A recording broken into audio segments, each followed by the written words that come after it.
Wizard got in my brain because it's spell on me. I got possessed by that wizard. Please help me, Genghis. If you're going through hell, keep going. You know what this episode about?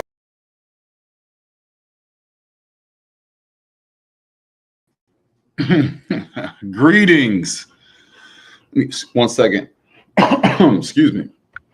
Greetings. So much love, massive love and gratitude, everyone. Welcome to the Ronin Experience, another episode.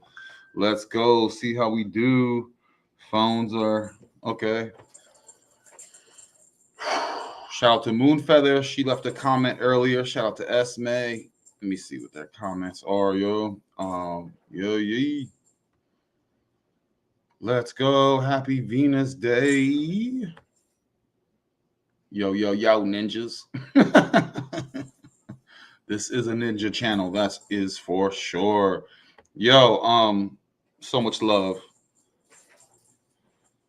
Skin color. Skin color is an illusion. Your avatar is an illusion. If you're trapped in your identity of your avatar,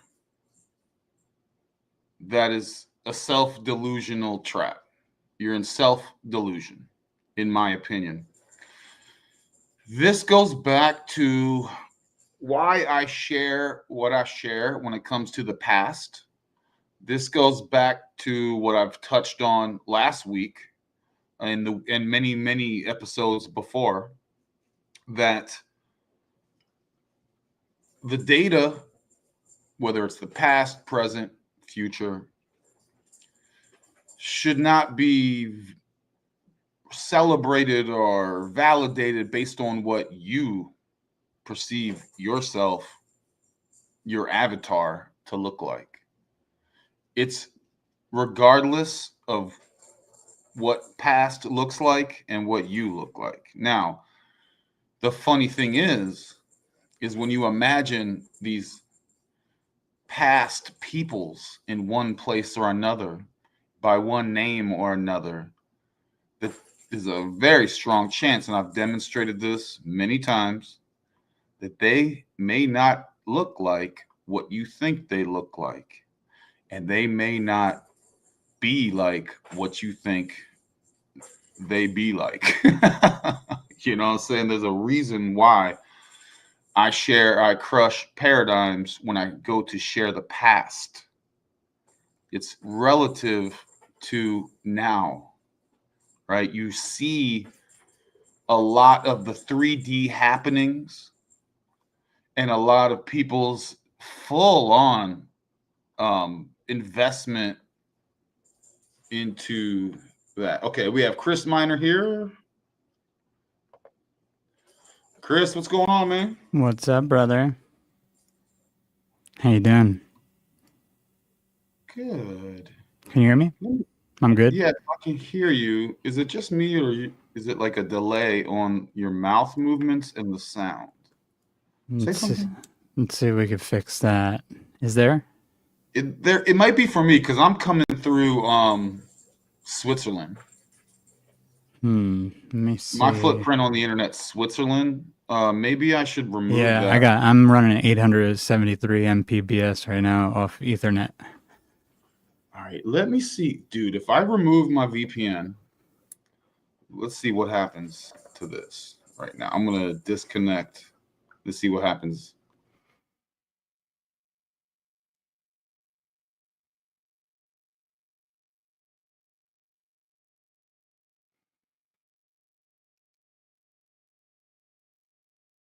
Myself.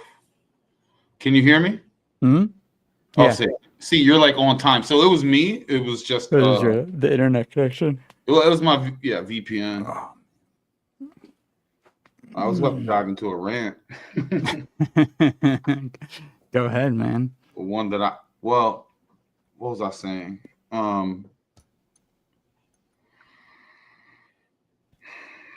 The importance of the stuff that I share in reference to the past, that is completely, and I mean completely, inverted to what anyone perceives the past to be, even the alternative past, because there are inversions and hijacks and mounds and all kinds of things in the way.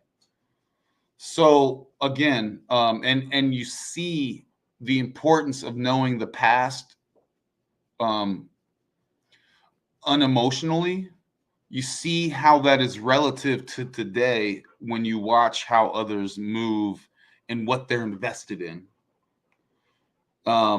When they talk, lots of theys, whatever group or we or category or prestige or something of their ancestors, and if it's incorrect and they're leaning on that and their actions justify their actions, their behavior is justified based on, and this is all kinds. This is everyone. This is no one excluded.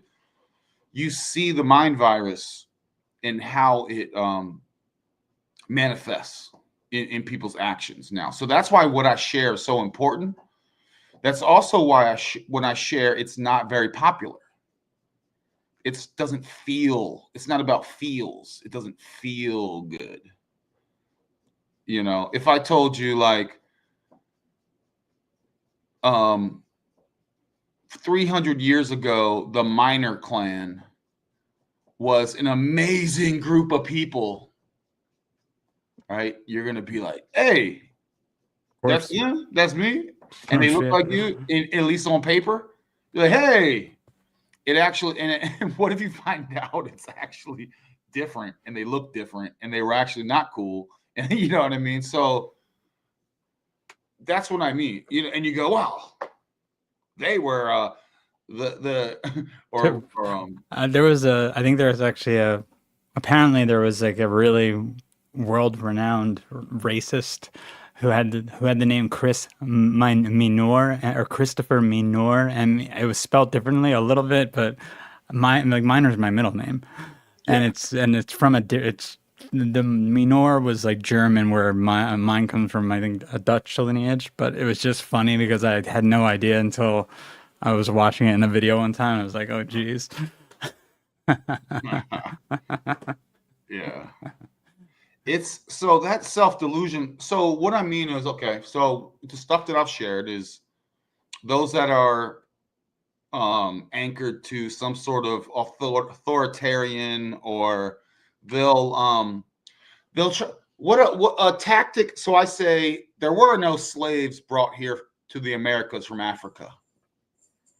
And you go, well, where'd all these darker complected people come from? And I say they were already here. The Indians were them. Well, you go, well, no, the Indians have like a little kind of bit of a Clovis Asian kind of look for them. And when I look, I've studied the history books. Well, I know you've all looked at Wikipedia. I know what it tells you. The Clovis people walked across Iberia with an S. Clovis first. Across the, what was that? Not the Bering Straits. The Siberian Peninsula or Strait, isn't there Siberian Strait? Yeah, but it was named by another. It was named by. I shared this and I freaking blanking on it. The air, not the. And this is important. You're fucking us up hard, man. Fucking up already. Here we go. Starts with an A, cross, not Aiden's cross. I used to think it was Aiden's cross. It's Aryan. The Aryan? It's Aryan? It can't be Aryan. Let's see. Let me check my Proton mail real quick.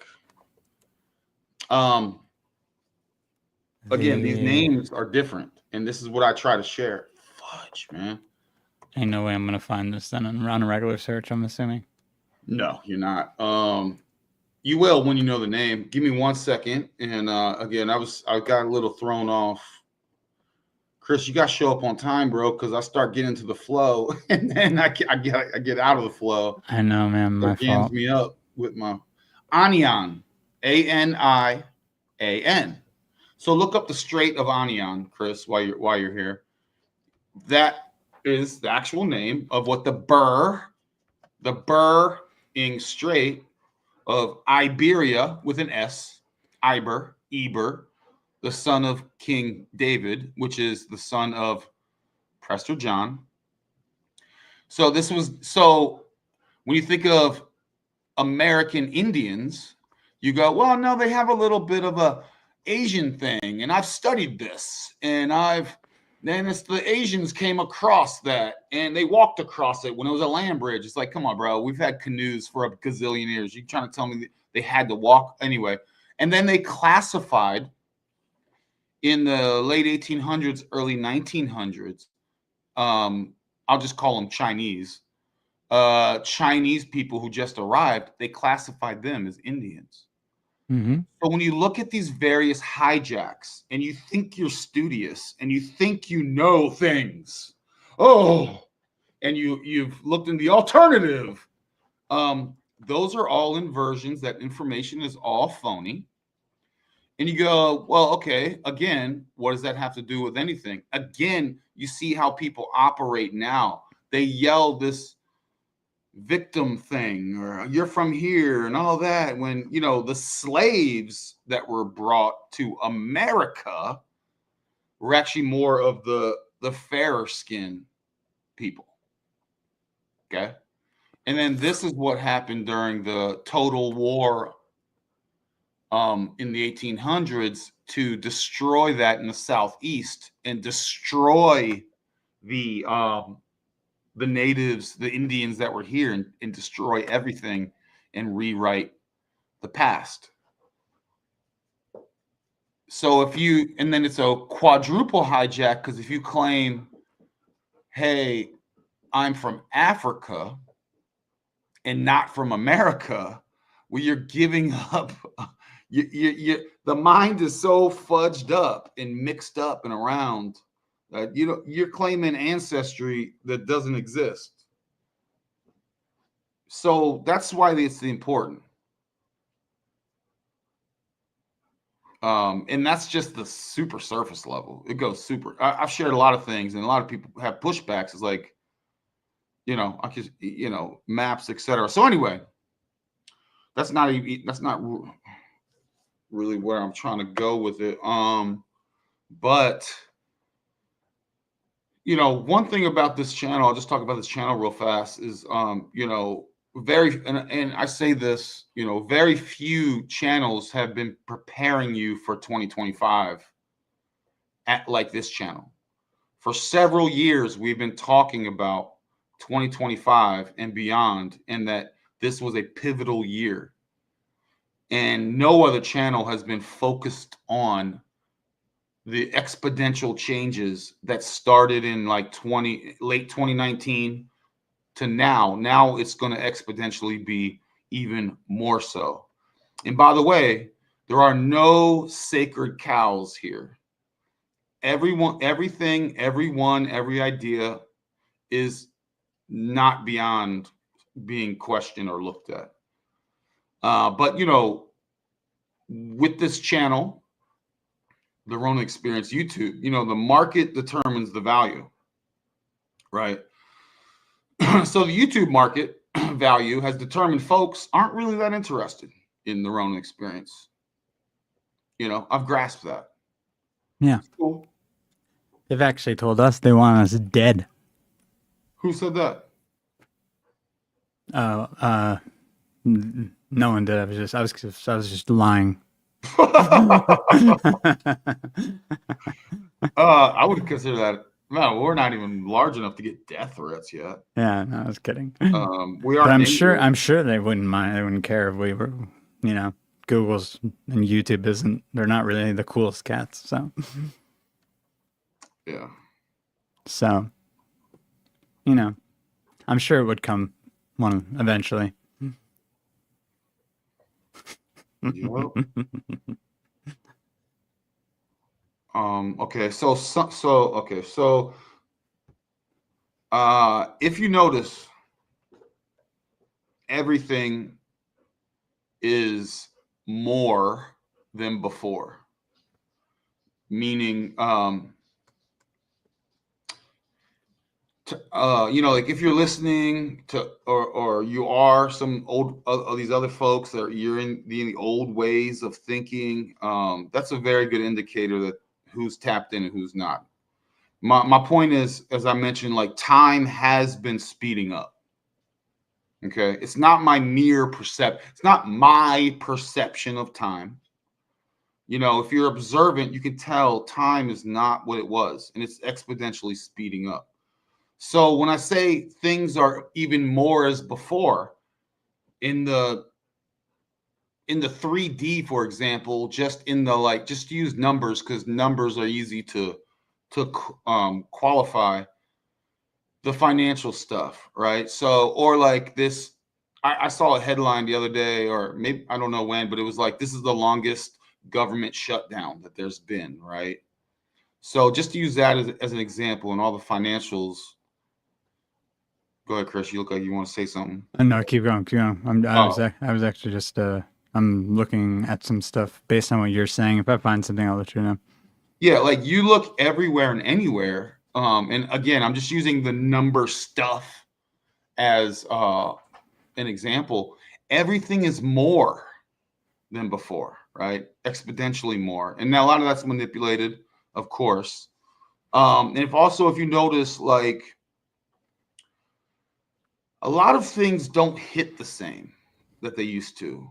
Like whatever your thing is, like watching content that you used to enjoy, it doesn't hit like it used to. You know, if you're into like ice cream, it doesn't hit like it's not this, it doesn't fill that void like it used to. Any form of escapism doesn't quite have that same distraction that it once had. You know, if you guys notice that. Yeah, buddy. And that's a very good indicator of like, these are different times. It's not just you. It's not just your perception. It's not just this or that. It's very, very real. And it's not going to slow down. 2026 is going to be even more crazy. And like, you know, I practice what I've been preaching, you know, the skills and the gnosis that I've acquired over the last several decades. I'm in a relatively decent situation, you know, digital style, real food style, fiduciary style, geographically style. And like from my observations, like most have either placated to authority,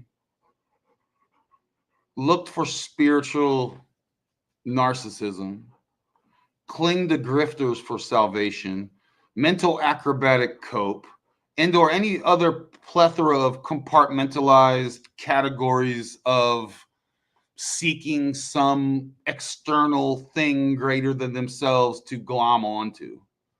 You know, many do it for the feels, some for the thrill of the shill funds. Love the shill funds. From, you know, coming from a sick herd, people will take that desperation money looking for something, and they'll take that money and they'll feed that escapism, whatever that they'll provide that genre that you're looking for.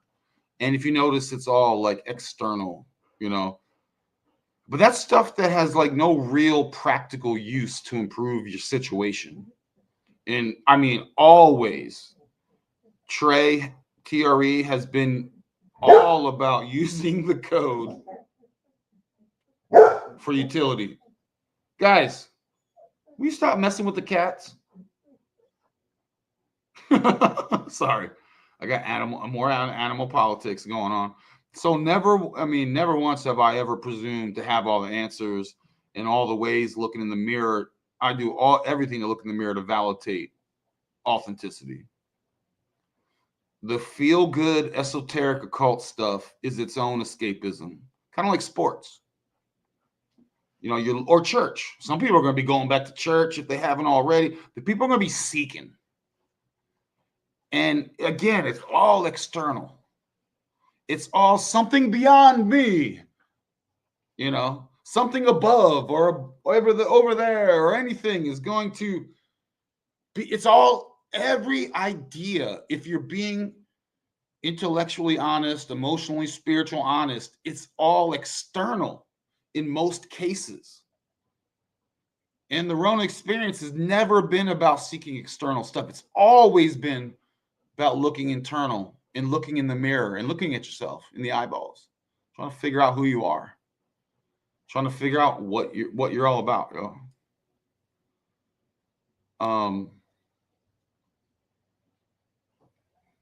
And I mean, it's funny, I'm out here in the public, you know, a lot of the I only run with a very few amount right now, like in real life. And I'll be honest, man, I've been foregoing sharing a lot of stuff online, and I've been calculating, you know, my moves, my private moves, with like very tactically with one or two other people on how we're moving. And like myself in my small circle, like we're like, I'll be honest, like we're no longer talking or sharing our moves publicly.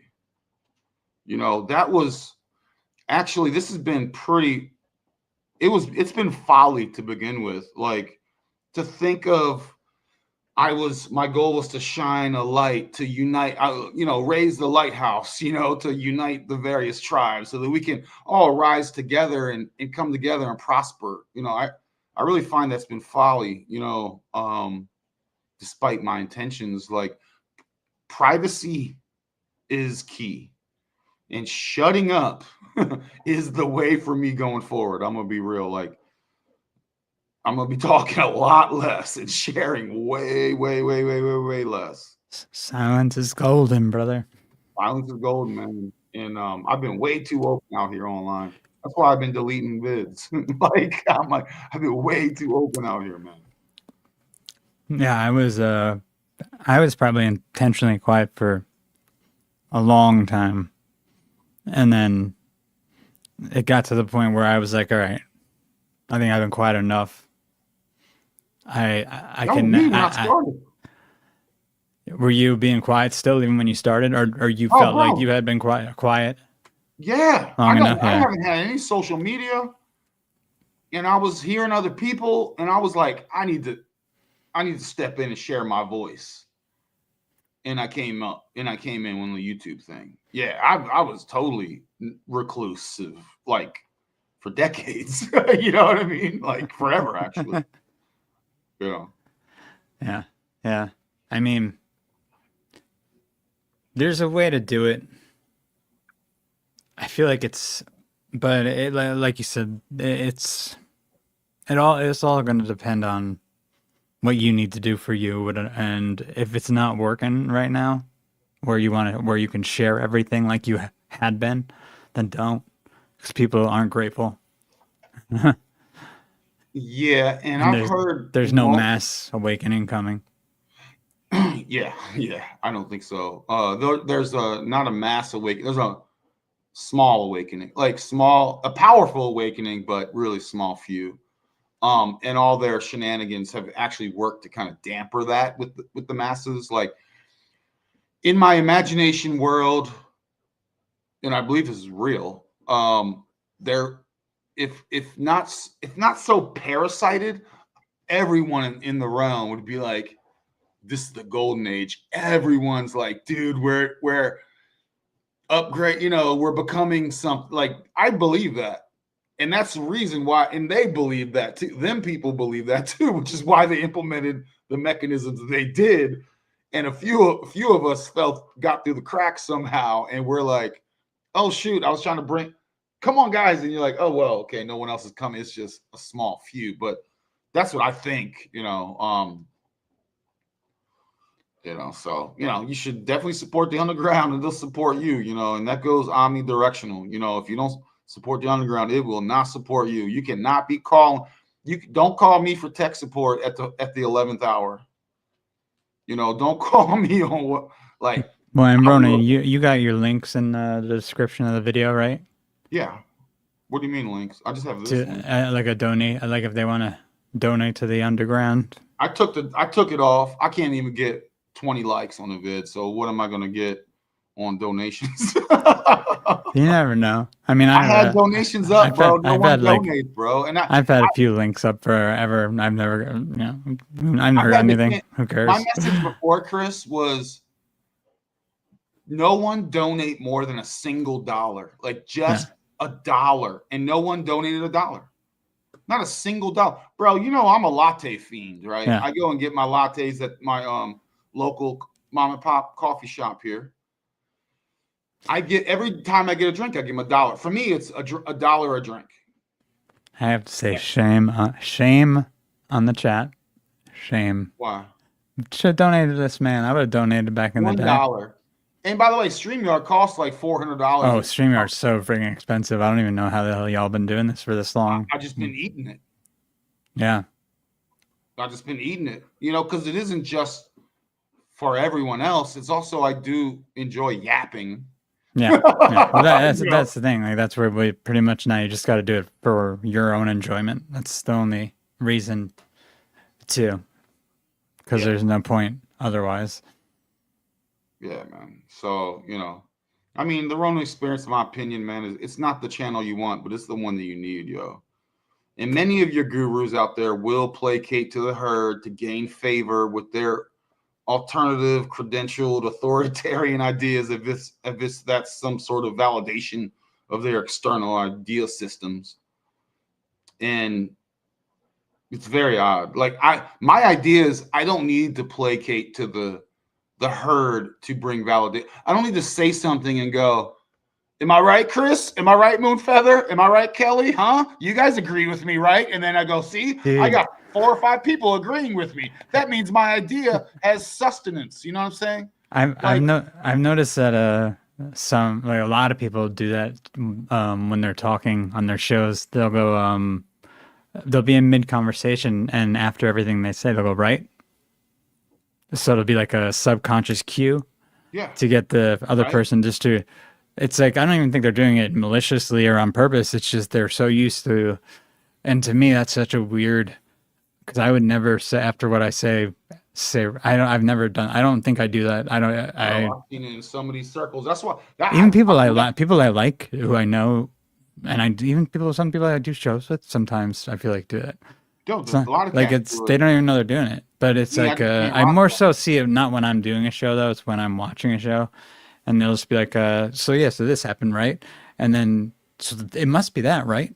But then it's like you're assuming they agree. Yeah, or it's like Chris and I disagree on an idea, and I say it, and I'm like, Moonfeather, you agree with me, right? Kelly, guys, Esme? Well, girls don't count. You guys agree with me? So it's 4 against 1. You know what I'm saying?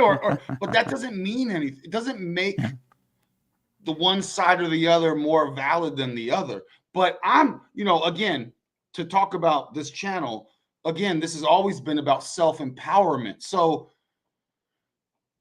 I'm a Ronin. Like, the name is not just some cute name. It's like I have an idea, I have a thought, I have a belief, I have insert whatever, and I can stand on my own with that. I don't care if there's 30 people going, you're wrong. It's like, okay, y'all 30, don't bother me. Like, your authoritarian 30 doesn't change the truthness of it, and however one measured that a truth of some kind.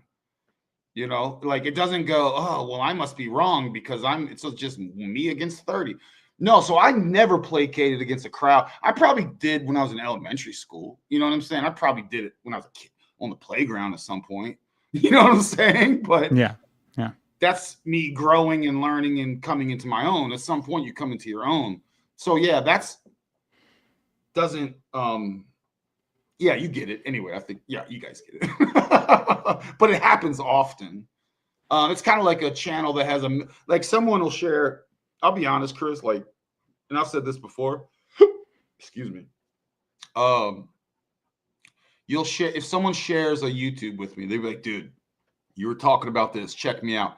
As soon as I click on it and it has 1.5 million views, I already know it's probably not going to be like that real shish. Yeah. You know what I mean? It's probably not going to be that real sheesh.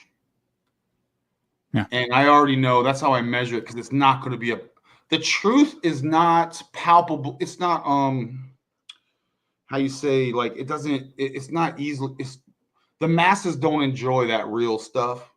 Well, it's like the algorithm doesn't let it spread. It's not meant to. It's not the system we've built does not allow that type of frequency to resonate through it. Yeah. So you have to seek it out.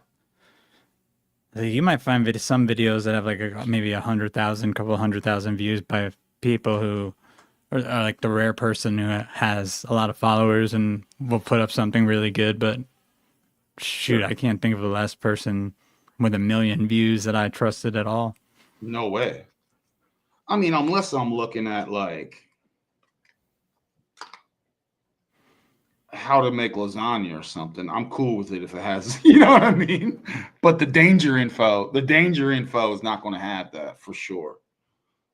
You know, and again, a lot of the stuff that I share is counter to the counter info. It's counter to the new age. I'm sharing old age information. I'm sharing the old age information as it is, and it's still a moving target. It's not all nailed down, but yeah. And everyone's a new age Satanist now.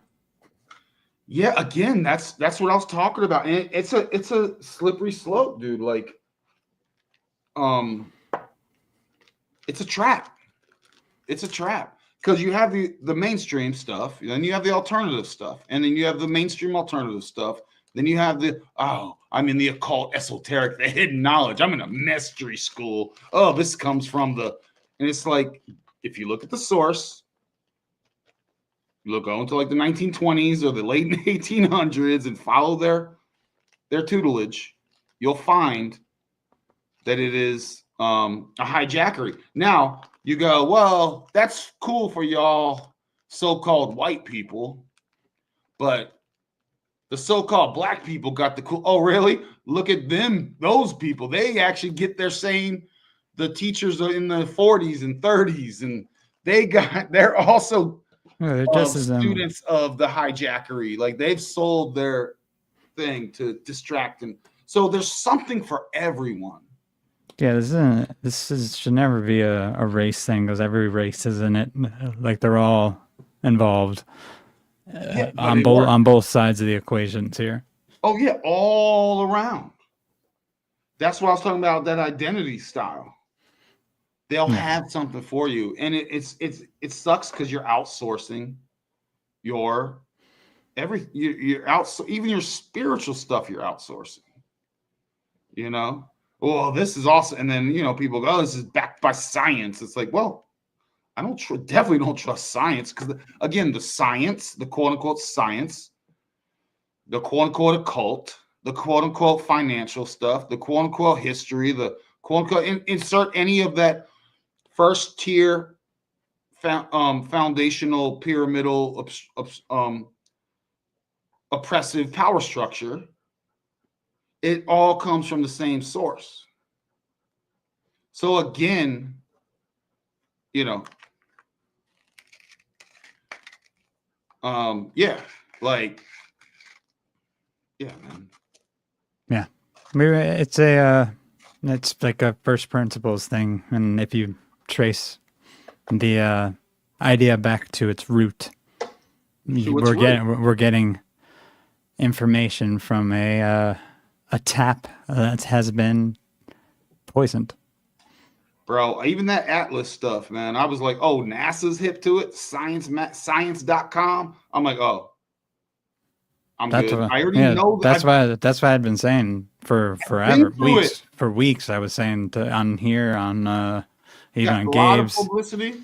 I was like, I went in because I already went in and I saw that there were mainstream guys looking at it, and what they were showing. Like I said last show, it was they were saying that sucker a little like light in the sky that looks like every other comet. It's behind the sun. You can't see it. But by the way, even though you can't see it, this is what's happening. It's speeding up. It's slowing down. It's like, get the fudge out of here, yo. Yeah. It's already not a trustworthy organization. but it's like, hey, you guys can't see it. We have satellites in space watching this float across. It's like, first of all, there's no physical things. There's no rocks going across the sky. There's no satellites in deep space, especially not on the other side of the sun. You're on a stationary plane, and the luminaries above you are going around you. And look up star trails. Okay, that is a massive paradigm crusher, firmament, firm mind crusher. And you see, and I've actually heard a lot of cats, homies that I actually really like. Years ago, be like, I don't care what the shape of the earth is. It's like, you sure? Because I feel like that's a cop out. I feel like it's a coping mechanism, because as you can see, when they bring hijackery information, and that includes viruses, that includes dinosaurs, that includes peak oil, that includes anything space related, that includes this or that. And you're talking to someone that worked in the military on SATCOM in the military, that has connected to SATCOM in the military. Satellites keep a low, supposedly, this is what they tell you, they keep a footprint. That footprint does not spin around the earth. It stays above, like, for example, a satellite over Germany. It doesn't float around the earth. It stays above Germany. It's stationary. Now you're telling me they found a low Earth orbit sweet spot as the earth is spinning. The satellite's spinning with it to keep track and stay on top of wherever it's supposed to be. No, these are tethered balloons. Yeah, they move. I've They seen them move a moving. little bit in little tiny circles, Like, but when you well, lock depends. on to your ground, when I was locking on in the ground stations to the satellites, you lock onto them and they do little tiny circles. And what would you think a balloon on a tether would do? It would go around in little tiny circles, but it would stay right there. You know, so this, knowing this knowledge, this gnosis, knowing who created that stuff, would save you from being energetically vampired and parasited. Get your sights right. Your parasite from all these things. It's very practical. This is also tied in again to the history. This is tied into everything. Now there is obviously, people have seen something different now with these starlight things. The starlight satellites. Now the starlight and the extra hijackery, that's something that's, you know, something. Because I've seen those, the trains of those, as they call them. Yeah, we had that. Yeah, we talked about that. Yeah, they're powered by something. It's like, dude, whatever and they're powered again, by. I told you the story. Like, I saw them, and then the story is they don't have lights; that they're just reflecting light from the sun. Bullshit. They have light. That's very. I'm only saying what they say. Yeah. You know what I'm saying? That's all. No, I know. And I immediately. It is. Yeah. And there's a lot of nonsense with, obviously, with the what's his name's company. Yo, you guys don't. Yo, Chris, you don't even know. Yo, like, I got hired for NASA in Huntsville, but I didn't take the job. It was a network engineer, and they told me I was on a Zoom call because I was in Germany. I was supporting all the military drones, I was supporting them. We were a single point of where all the military drones sent their data to Ramstein Air Force Base in Germany, and then it would go fiber to the U.S. Okay. Where the pilots lived. Again, I'll repeat, I supported all the U.S. drones in all the theaters. I did. I watched them, the videos, all the theaters. We even helped them. They said we need a footprint in Somalia because they don't have satellite, quote unquote, satellite reach there. We had to work on moving some. I supported that, and then I did a Zoom interview with NASA in Huntsville.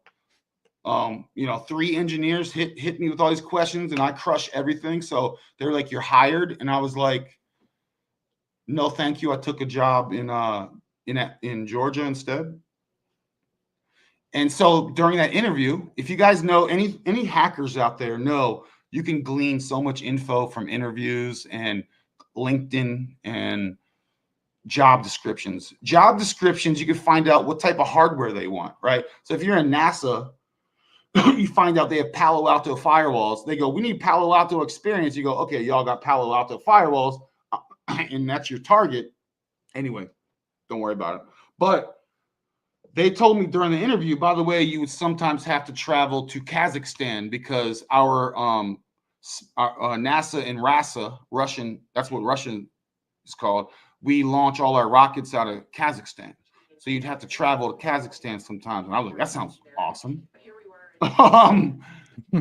But so that's another thing for y'all to know. All the political stuff, I'm telling you things that no one will tell you because they don't know the things that I know.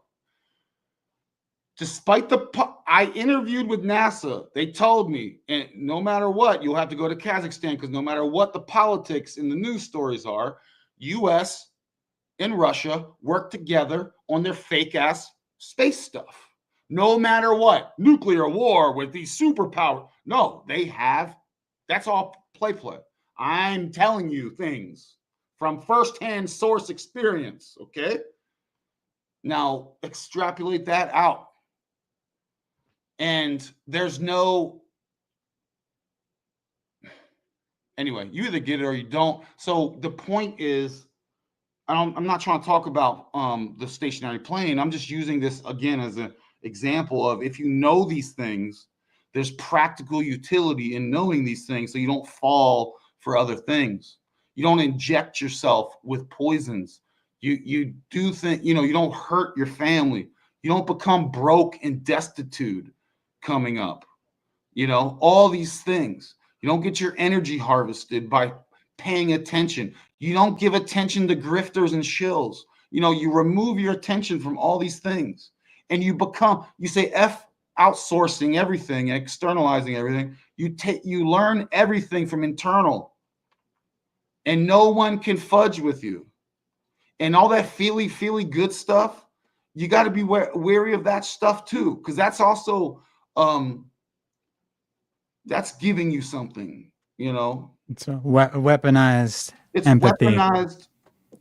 Weaponized empathy and compassion. Yes.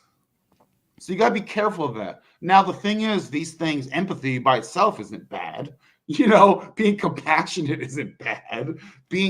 Thinking of the Almighty Most High connected with, spirit and all that isn't bad. You know what I'm saying? It's like those, but they got cats like empathizing, like giving away all of their empathy and compassion towards literally a different flag, a different event, a different psyop every other day.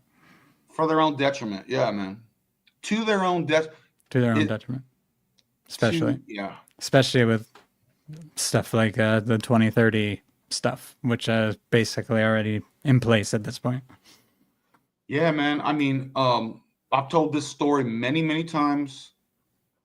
My daughter went to a institutional camp, a government indoctrination camp for 6th grade, and when that contagion thing came, 2021, COVID and all that. By the way, contagions are fake. No contagion. Look, I'll share a scientific paper with y'all if y'all like credentials that the bubonic plague had 0 person-to-person contagion thingy. There's no contagion that goes person to person. And if you don't know that, you haven't done your homework, right? You can get polluted. You know what I mean? You can get have parasites. You can get your terrain completely wrecked, but you can't catch a contagion from another person. It seems like you can get your your biofield in like there's that. It harmonizes with the frequency of the person who's not feeling well, who has a damaged biofield, and then you both go into the process of detox. Well, yeah, that's the message of, hey, they're detoxing, maybe I should detox. Yeah. And that's why sometimes when you're around people who are sick, I don't know about you guys, but you like for me, I usually never get the flu, even if someone who Right. like Me either. if my girlfriend gets it or something, I don't get it. I haven't been sick in like forever, dude. A lot of people at work get sick, but my daughter, they suggested, because again, I've told this many times, but there's a point to it, is she wouldn't wear a mask. She's the only person in school not wearing a mask. And my daughter and I had an amazing laugh when I heard in the news they were suggesting wear 2 masks. And I asked her when she came home, I was like, let me guess, your teacher's wearing 2 masks? And she laughed. She's like, yeah. I was like, let me guess, they were different colors so everyone knows that they're 2 masks. She was like, yeah. And we had the belliest of laughs. Dude, I couldn't believe when they started doing that. When they started, some people were wearing 3, I remember. Yeah, it was awesome. It was the most face insane. mat, put on the face mat. It was great. And so the school suggested that we homeschool. And I was like, well, we've homeschooled before. And I was like, I agree. That's one of the few times I agree with the indoctrination camp. So we've been homeschooling ever since. So you go, okay, cool. I can't even believe what happened, man. It still bothers me. It's a build to it's not an isolated event. It's a build to where we are now. And these same people who went for that are going to be used to do the biggest thing, whatever the biggest thing in our lifetime will be. They were now the ones who survived that are going to be used and be a part of it, and a part of bringing it about. Because after that, we'll probably be too old, and they won't have time to pull another op on us. Well, they ain't slowing down on the op. They're trying to change this realm and take it over like full on. Like they've had their battles, they won the battles, and now they're just calling the herd the spoils of war. That's what they're doing now. And so you have people riled up, whatever the news story is. They're EBT, or they're going out into to protest or riot, whatever the flavor of the day is. Those are the retards. They're on the wrong battlefield, Yeah. That's an identity thing I was talking about in the beginning. That's the victim. Like, I've been wronged. It's like, dude, I wish I could channel their anger in the right way and go to the governor's mansion in your state and burn that bitch down. Right. To Newsom out here. Go to the Newsoms and whatever governor state you're on, don't beat up people like white people. It's like, what? Yo, y'all are crazy if that's what you think. Or if you're in Germany or France or England and you're just allowing your country getting taken over based on weaponized empathy, you're nuts. But and before that, it was separate the guys and the girls. I don't need a man. See, the thing is, like, it's so now you don't have the women. Now you have the rape gang or the gangs coming around for the ladies for SAing them, and the dudes ain't going to protect them because they got shunned by the chicks before. See, here's the actual problem. No one should I even take back saying anything about Newsom because no one should care about this guy. Like, none of this should even matter. It's not real. It's not real. It's only real because people are allowing it to be real. If people took self-responsibility for the things that they are doing, and we all decided to find a new way to pay each other for things, and we all decided we weren't going to pay a random group of individuals we don't know taxes on things that we didn't ever sign up to pay for. Chris, welcome to the money laundering channel. I mean, it's just like, I've been teaching money laundering for 3 years now. Because even if they went to the governor's mansion and tried something, they're just going to get co-opted into something bad, and it's not going to end well for anyone. Yeah, you have agent provocateurs and things. Yeah. But like, yeah, man, like, so Chris, welcome to my world where you try to promote these alternatives to starve the beast in very practical ways. We don't need their money peer to peer. We don't need their centralized banks. By the way, I hope you watch when you get a chance. Watch that video I shared with you earlier about the Bitcoin guy Nakamoto or whatever. I forget, the creator of Bitcoin. Yes, Satoshi Nakamoto. Yeah, and the story starts with the Jewish gangs in America, which are the main gangs. The Italian gangs were not like that. It was the Jewish gangs. And it's funny how you get into the Jewish gangs and their money, and they want to move secret money that is not tracked by the banks. We're talking back in the 1930s and 40s. Fast forward, what's his name? Lansky, one of those Jewish dudes. He was like, he supported the idea of peer-to-peer transactions outside of central banks. These are the people that made Vegas in the desert and was doing all kinds of money laundering, and they were looking for digital ways to do money laundering. They funded and supported the early developers of Bitcoin, like in the 80s. That makes sense. To send money across the world without it coming on the central bank's radar. That makes sense. And they were tied in with the government too. Yeah. But you should watch that vid that I shared. But yeah, man. So starve the beast. Don't vote. Don't register to vote. Look to grow your own food. Look to use peer-to-peer money that's private. Don't use their platforms. Use VPNs. Don't use any of their fucking shit. I mean, while I'm on YouTube, this is about it for me. See, I mean, I get the biggest problem is kind of everything could be the way it is and better if certain people in certain positions just did the right thing. Well, it was built to be wrecked. Like the money thing is the main thing. So you go, oh, you talk, how do you talk about starve the beast? And it's like, hey, dumb head. I'm talking about not using their money. What do you think's the most powerful tool except for their version of money? Now, who brings the money? These money interest is illegal on the United States law books. So they're breaking even their own man-made laws, and they're breaking natural law. Interest is illegal. It's also unnatural, law of the land is illegal, and just in your own heart, it's illegal, right? In your own spirit. That's how it's been here. So these people come and add interest, and they've been doing that since they've been moving around, these LARPers in their suits, these Jays in their suits, and they charge interest. And people, the surface level history is people like Napoleon and those guys kicking out those suits because of the interest. And they were like, let me show you how bad compound interest is. So now they're in the US, they start running that, and other people are like, cool, we're going to make our own digital money. And that's where crypto came around.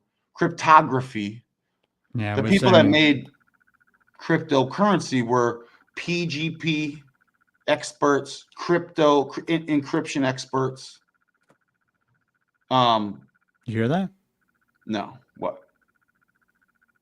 Make sure it's not. Are they tapping our channel? I mean, anyone hearing a clicking, like something like that in the background? Kelly knows. Now, this guy Jack Cruz, he doesn't know about all the other like weird esoteric kind of like this, but as far as this stuff, yeah, that's the video. By the way, Kelly, I shared a vid with Chris earlier with Jack Cruz about this. I've seen a bunch of. I think if you might have sent them, maybe I did watch it, maybe because I've seen a ton of Jack Cruz's stuff. I've been watching his stuff since I first saw him. Oh, yeah. So I know Jack Cruz pretty well. Well, he talks about that's okay. So okay. Well, I'm telling you something you already know. Yeah, where you didn't send me a Jack Cruz thing earlier though? Yeah, I did, dude. Where at? On Telegram. The last video you sent me was Truth Vibrations. But the one before that, or maybe no, the one before that. a digital ID, and there was another dude, David Avocado Wolf or something like that. Oh, well, maybe I didn't send it to you. It's all good, dude. Steve's getting mad at me. Because I would have definitely clicked it pretty quick. Because I like Jack Cruz. Every time I see a video of him, especially if it's just some wisdom that he might have, I'll check it out. Yeah, so let me just, again, for Kelly, and Kelly knows, and reiterate, just because, I say someone like Jack Cruz shares good info, it's the same when I share like books from the 1800s. Always use your discernment, right? Take some of the info that you find valuable and leave the rest, because it's not always like 100%. It's there's some hijacks mixed in. So you have to avoid those, just kind of a FYI. So anyone listening that doesn't really know my style, just know that I don't trust anyone out there outright. I have to verify. I trust but verify, and a lot of times it doesn't check out. Yeah, and I mean, obviously Jack Cruz still thinks that Bobby Kennedy is like a good candidate for president, and thinks that all these guys are still like actually legitimate people. What, like JFK and stuff? Well, I think he really likes Bobby Kennedy or Robert Kennedy. So he's still in that way of thinking. That's okay. Okay. But again, it's totally okay. It tells me where he's at in his journey. And I know that he thinks he's smart, and he is, but this is where really intelligent people can be missing major parts. And I'm not saying that from like, I'm so much better than everybody and I got it. I'm not even coming from that, but you know what I mean? Yeah. So hold on. I missed the comment. Brent? He said his biofield had harmonized with Gary Busey. Is that bad? Gary Busey parties. Gary Busey's a nut. Yeah, he's a nut. He's great though. Is he alive still? I would so party with Gary Busey and we'll both get arrested. Like, you're not really partying.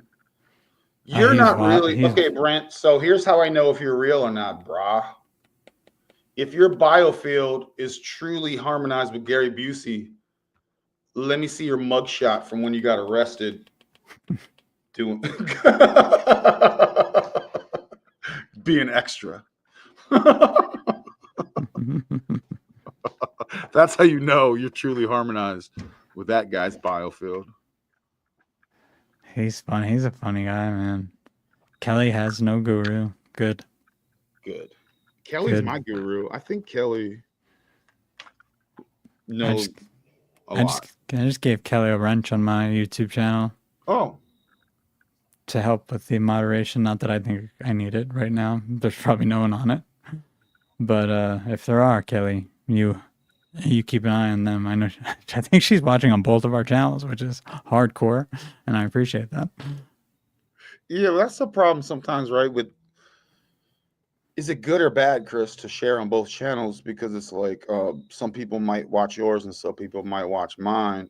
I think I feel like you both get the views. Honestly, I'm really? Correct on that. Yeah. But I want the chats from both, because someone might be saying something cool on the other side. It's like, oh, dude, because I feed off the chat. And there is a way to get the chats to both show up. I have to ask. I'll ask Alan Marcus how he's been doing it, because he's been having he's been doing it on Ben Balderson's channel and then the Dogface Dude's channel, and then they somehow combine both chats to show up on the screen. It might be OB. Yeah. Was it OBE Studio or OBE Studio, whatever the hell? OBS, yeah. They're using that. That's what people do. But I know they use StreamYard as well, because he sends me StreamYard links when I go on. So they might be running StreamYard through OBS, which seems like a lot. But you went on there. You go on there sometimes. OBS. No, on Dogface Dudes. When they're or whichever channel they're using. Yeah. Every once in a while. What do they talk about? feel like they talk about stuff that I'm not really into. I mean, they do a lot of debates and stuff recently. They started doing, and I like debating people online about various topics because I guess Ben and Alan and Steve wanted to start, I guess, having like teaching themselves how to like argue properly and respectfully with someone and see if they could get other people to engage in that with them. Probably because they were getting so annoyed with the way things were going online and how people just couldn't communicate at all when they had differences in opinion. But aside from them, and they seemed like they were all just yelling all at the same time. I couldn't hear anything. That might have been one of the. See, they have moderators now during these debates because sometimes the. And I have patience too. I'm like, okay, well, I get sometimes you get into your feelings and it's cool. I'm not so. Well, they've been debating some really leftist types and like. It's like a couple of the debates I watched. It was hard for me to watch because of the opinion of the normie types who just like it hurt your ears. I was like, oh my God, what? Well, how can you be this way? Even the left right thing is not really a thing. Well, yeah, and I don't consider Ben and Alan and Steve. Maybe they would consider them. I don't know. I don't want to speak for them. I don't really consider them in that paradigm. Like to me, they're all smart guys. They know that what the deal is. That it's not really it's like all a show, but they're debating people who believe it, and it does seem that when they're debating people who believe it, if it's not like a Christian who they're debating, and it's more like and it's anything else, it's usually a leftist.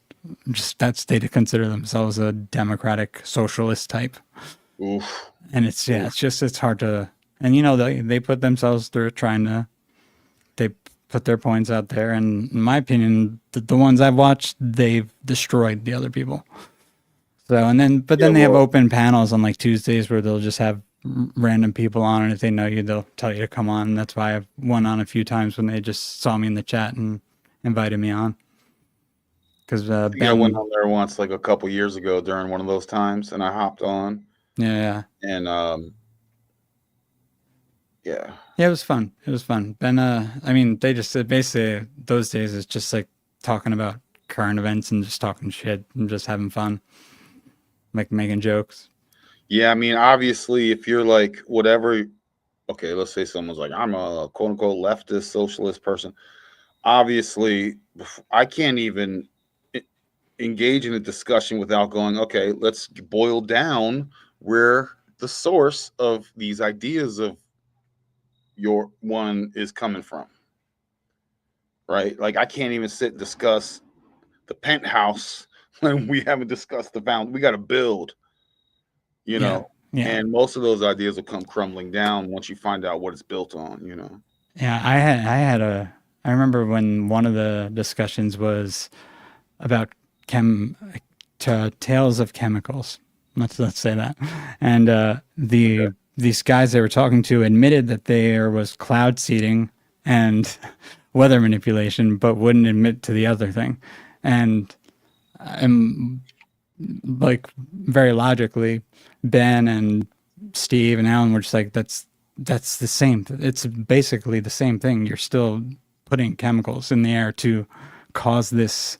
Yeah. And like, so what are we talking about here then? This is already spoken of by them people publicly saying that they've been doing this. This is already paperwork that is open to the public that one can just look up. Yeah. And they just wouldn't. Like not even and with the, with the ingredients, and I believe the ingredients are obviously even more sinister than what they promote. And but if you're not, that's the next, but how can you not agree? How could you not know that that's a thing? If you can see, that's where okay, Chris. So I talked about this like last year, bro. Intellectual integrity. If you're going to do some logic, you can't be selective logic. You gotta put that logic on everything, right? Exactly. You can't be selectively with your logic, and that's not intellectual integrity. Yeah, no, it's intellectually dishonest for Yeah, sure. And it was, I remember watching it and I was just so confused. I was like, I don't even understand how they're, and to Ben's credit, he stayed super calm. They all did I mean, Steve got a little animated, I feel like, in that one, because it's insane how they don't see how they're affirming exactly what you were saying by admitting that there are cloud seeding operations going on. It just is like, it was it was one of those tricks that these Bolshevik types do where they change the meaning of words and they try to act like, well, if it's defined as this, it doesn't really have the same definition of that. There's literally terms for that. It's like straw man arguments and a bunch of fallacies and double all the speak fallacy within them. type. Yeah. Yes, it's literal. Those are not valid in classical arguments. Yeah. It's also, in my opinion, a waste of time. like I would be like, talk about energy. I would be talking to someone like that about this topic. Well, the one thing I will say, I can respect them, their method, because of, I know I could see it's training them to communicate better and be able to communicate ideas and stay calm, even if you don't want to stay calm when someone's saying something absurdly ridiculous and actually like present something in debate format. So yeah, it's interesting. It's interesting what they're doing because of that. You know what? So Kelly, man, you know what? The Ronin experience used to be so unpredictable and chaotic. Well, shout out to the Dogface dudes, man. They're cool. We used to be chaotic here, man. Now we're mellowed out somehow. I like a little chaos. I like throwing a little, but we're like so chill right now. It's a different show, and the show morphs. It metamorphosizes. Absolutely. Those dudes are cool, I guess. They're cool. I don't really, know them like that. They're definitely cool. Ben's a great guy. He's the one I know the most, just from being on podcasts with Emily, because he'll come on every once in a while with me and Emily. We're trying to get through these. So the one time I popped on there, kind of like what you're saying, I just jumped on, and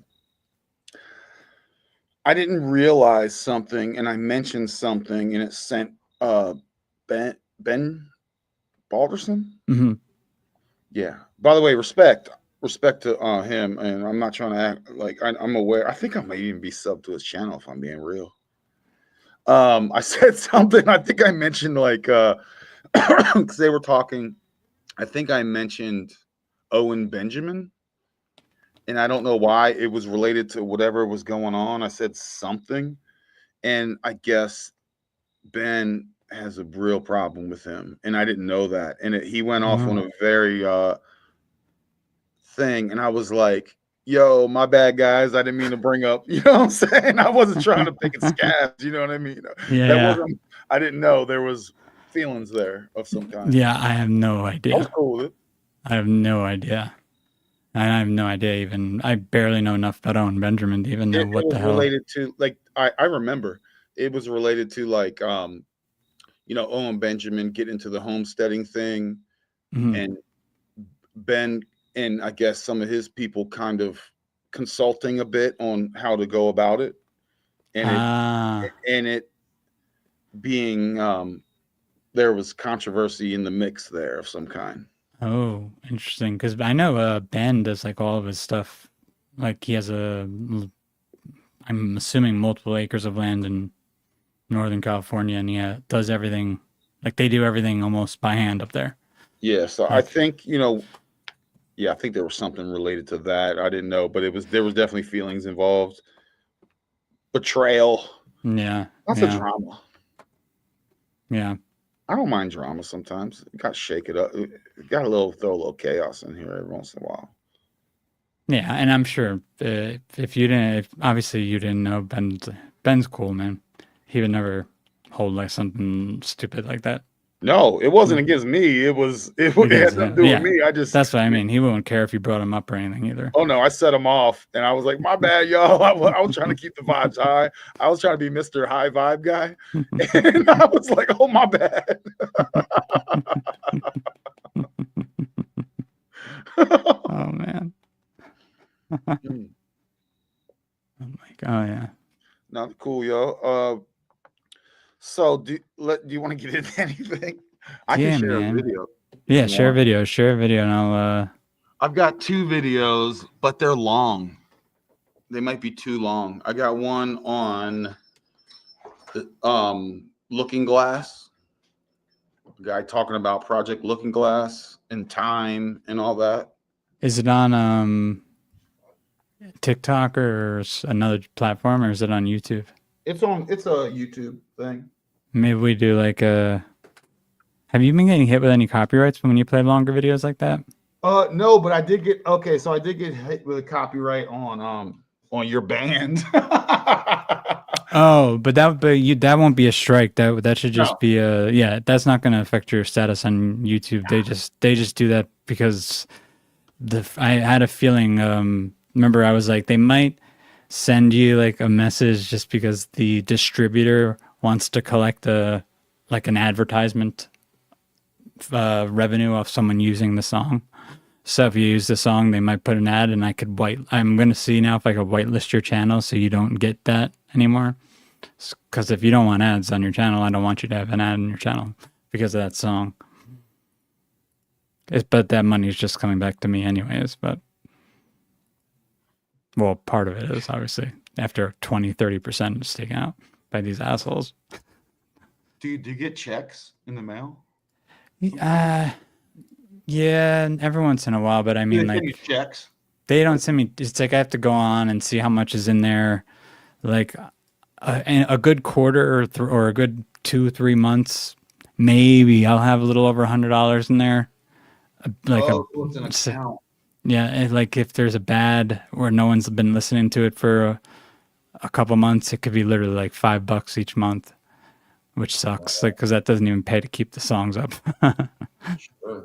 So it depends how many people are listening and where, like, there's a weird song that was being played, I guess, as a cover song in Sweden or something like that by some band.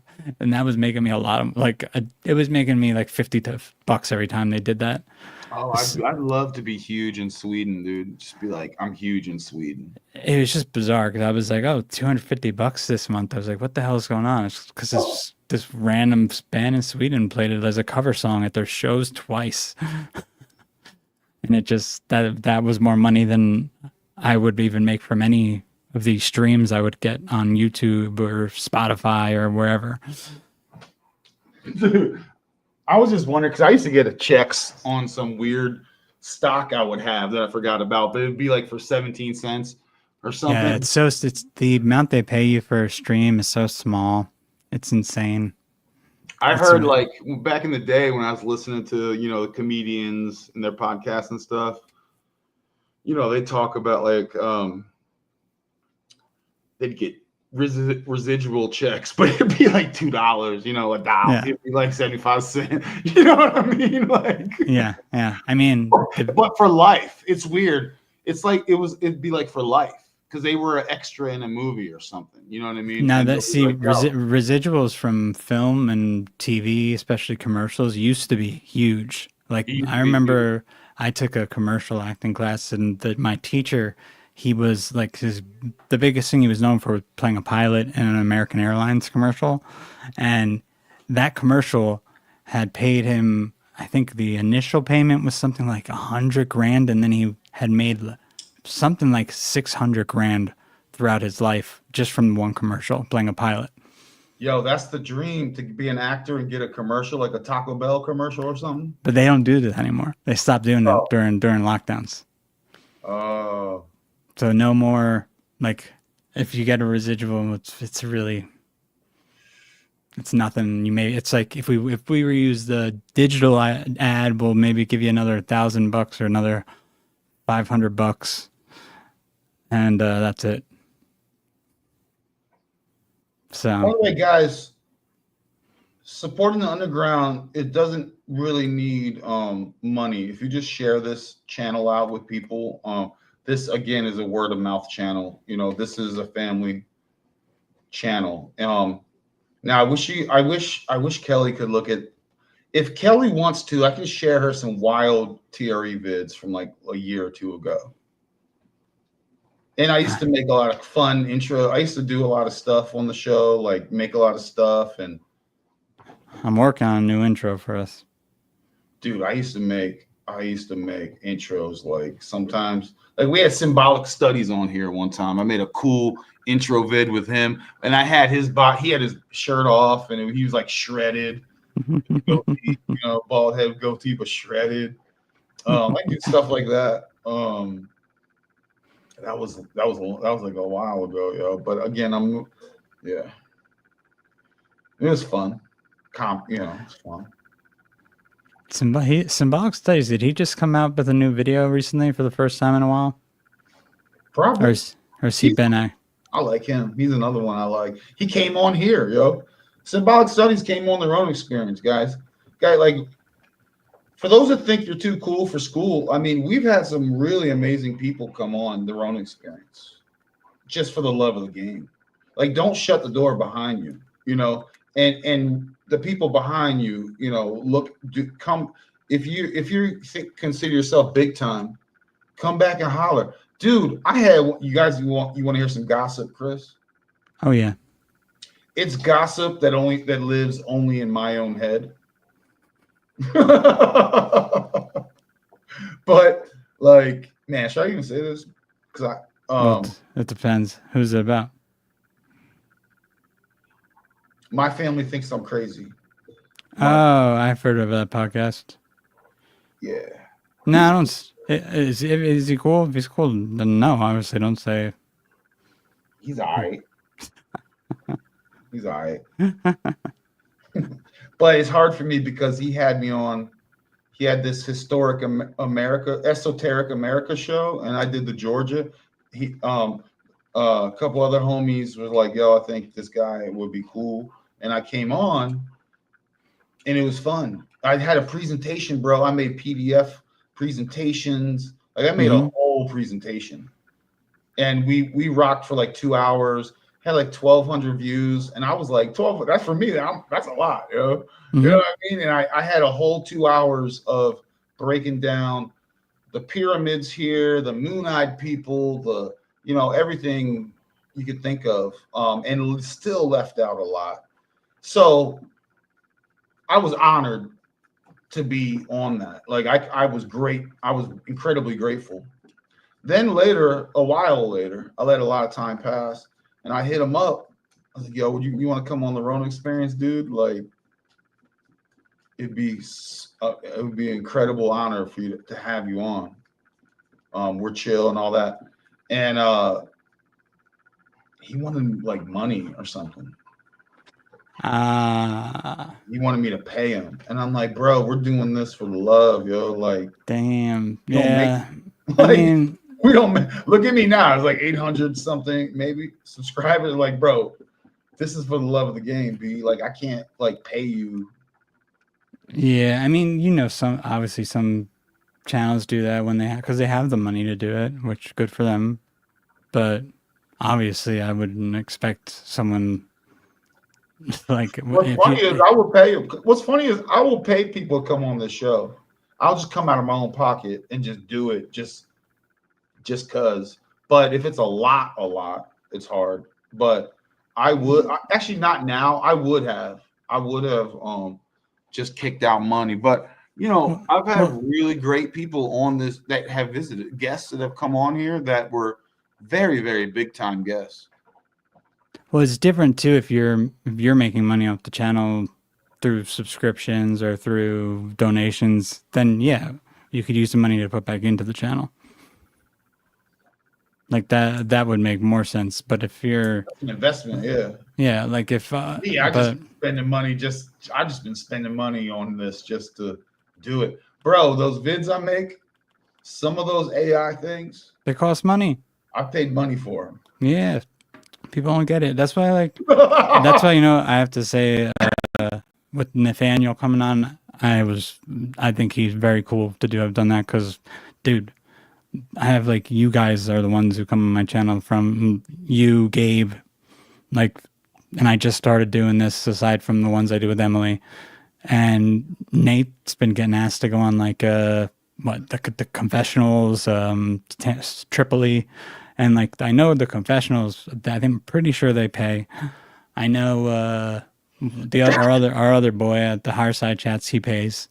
Throw someone some money and get them a place to stay so they come out and do lives with him. But so if you're getting those offers and you're still willing to go on channels like ours that are smaller, like, then Yeah, do both. that's respect. I have respect for that. I do both. Who is Nate? Who's Nathaniel? Yeah, remember the show I did on the UAP sort of entity possession, the whole 9 yards of it that he got into. He was wearing he wears the fedora. Yeah. Oh my gosh, did I miss it or no? You were there. You were there. You watched it. Oh, Nathaniel Gillis. My bad, bro. No worries, dude. For me, I'll have to rewatch it. But he's cool just for doing that, because I know I'm not the only channel he's done that for. He's been doing that with a bunch of channels that don't have many, like the channels who always had him on. Just because he's making money now, he's on these other channels. He's still going on the smaller ones, so I respect that. I gotta re-listen, but yeah, shout out, man. The homie that came on here 2 weeks ago, Alien Carvings. So what's funny is, shout out to Mystic Anon. At the end, I felt like I was real close to him being like, "Yo, you want me to bless you with a crystal skull?" I feel like, and Mystic Anon was trying, but what you guys don't know is these crystal skulls go for like they're expensive. Did he 10 to 20K. Did he try to get you one with a discount at least? No, we didn't have that conversation. I was just trying to get blessed with one on vibes only. Charge it to the vibes. You know what I mean?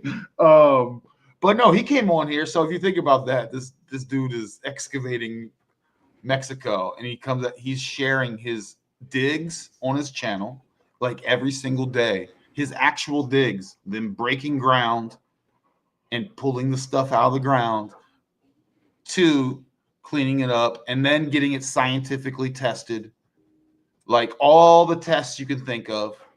And he said it's actually not as easy as you think to get stuff tested, because he's not from like a Johns Hopkins or something. He's not from a university or something. You know what I mean? And they also don't do that for free. So he has to be on a waiting list and get these things, all radiology, carbon dated, you name it, right? All the tests.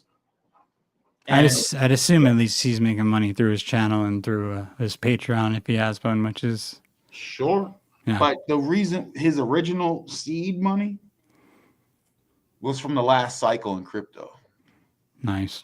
So it was able to fund his adventures. He was able to go on adventures for a couple years, not be tied to a job, and go, holy cannoli, and then be able to be his own venture capitalist for himself.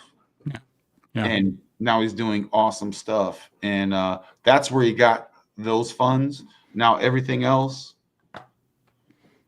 he makes funds in different ways, and it's great. And so my point is, he came on, he did one for the love of the game for, Mystic Anon. You know what I'm saying? Mm-hmm. And, shared with us and hung out with us, See, my thing is probably, I don't know when the symbolic studies show, or not symbolic studies, the one with my family thinks I'm crazy is when that whole thing went down. But now, there are people have Patreon, so I'm sure he has a Patreon, so he makes money. Him coming on your channel will get him maybe 2 new Patreons, maybe 1 new Patreon, but that's money monthly he'd be getting. So that's kind of how, like, they get reimbursed off the smaller channels. Sure. Yeah. But I'm So- not. There's no bad. I mean, he's cool. I'm not saying he's not cool. I'm just saying. It was, And I mean, I get it. Everyone needs cash too at some point. He could just need the money. At least he told you. He could have just said, no, I'm not coming on the show, and then said, then we just ghosted each other. Then just talk shit behind your back or something, which at least he was honest about it. And that's all we got. That's all we can ask for. No, it's all cool. It's cool.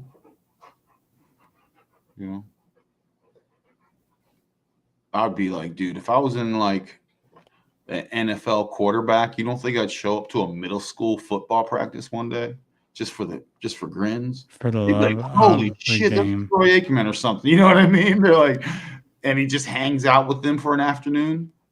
Like, you trying to tell me that's not Dude, awesome? I'd be popping in everywhere. Yeah, dude. Everywhere.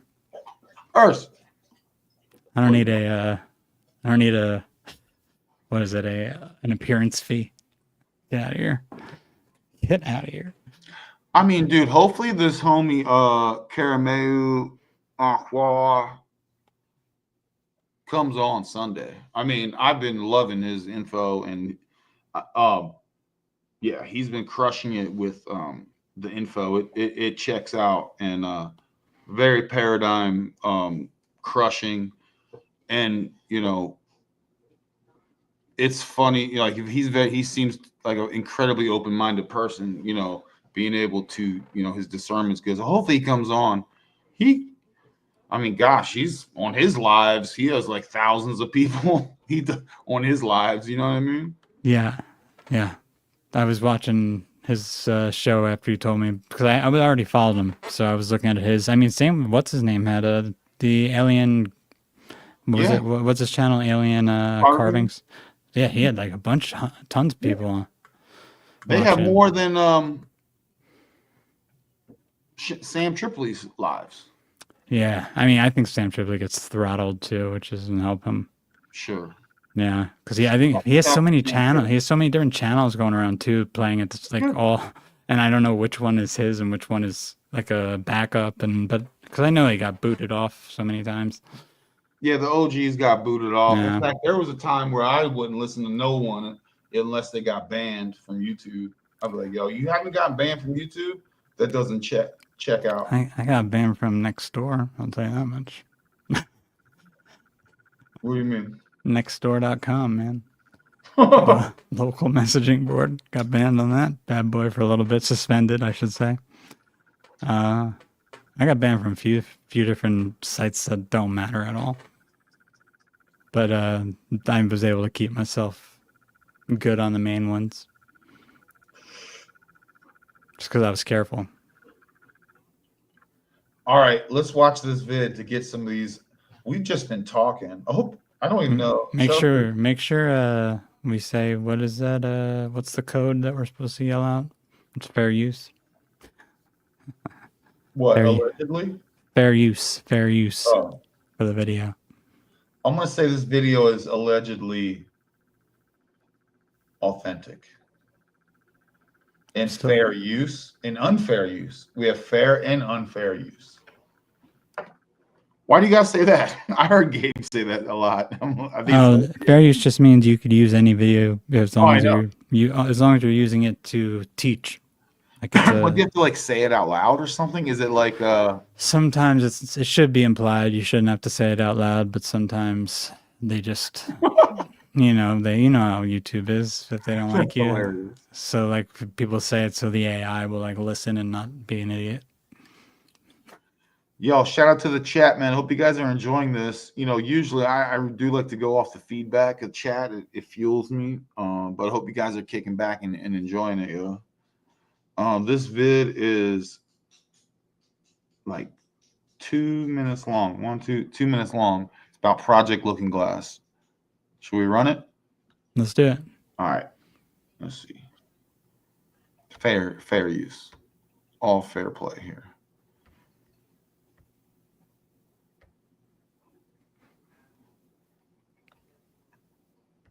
was people, very smart people, began to figure out that something big was coming up. Something that made it so all the possibilities of all the future scenarios of any choice, any possibility that was fed in and observed through the looking glass inherently ended up in the same future. And no decision, no possibility changed past a certain point. That's the big secret. Okay, so is that certain 2012 in your understanding? It well coincides with December 21st, 2012. So at that point, all possibilities lead to the same Timelines. Rubicon. All possible timelines lead to the same basic set of history in the future. And what is that history to you? Did you know that, or did you find that out? That is the big question.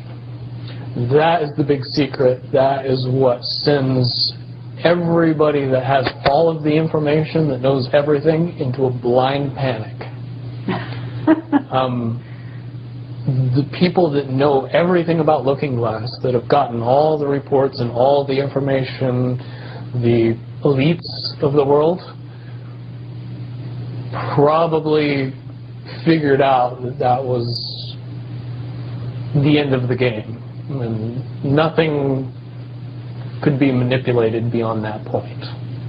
So do you think that's held true? In other words, well, I have about 60 questions, but do you think that's true or holding true, that nothing could be manipulated, that they haven't found a way to manipulate, that's still the case?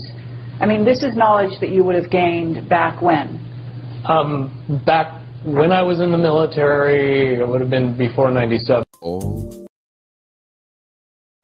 Okay. I've seen that before. Yeah. Good old Ketty Cassidy, right? That's her name. Yeah, I feel like the last couple of weeks we've just been reviewing old conspiracies. Yeah, but some of the stuff's coming back around, even if they were part of huge psyops, as Carrie Cassidy, I believe, was, even if she didn't know it. But I do remember her from the beginning of lockdowns. She had a Chinese, some millionaire she knew, who would only tell her one thing about whatever the hell the convid was, and he just said, take oxygen. And this was way early. So this was like end of December, early January 2019, 2020. And he was like, basically said oxygen was a cure and laughed at her. And if you really think about it, everyone who was going into these hospitals, their blood oxygen levels were super low. No, So I mean, makes sense. So that was solid information to me that she had gotten somehow, but no one ever really, she had a very small audience at that time because she was already kind of thought of as someone who had been psyoped. Really? Or part of a psyop with the Project Camelot stuff that all was kind of blown up in her face. So, well, I mean, to me, oxygen's the cure for everything. Like, it'll improve any situation. More oxygen, yes, please. Yeah, checks out. I mean, yeah. Well, the thing is, it's interesting because that's also if you're getting irradiated by electromagnetic radiation, the blood oxygen levels get messed with. So it's like that's what this dude knows. He knew something. Oh yeah, dries you out too. Takes your oxygen away, like.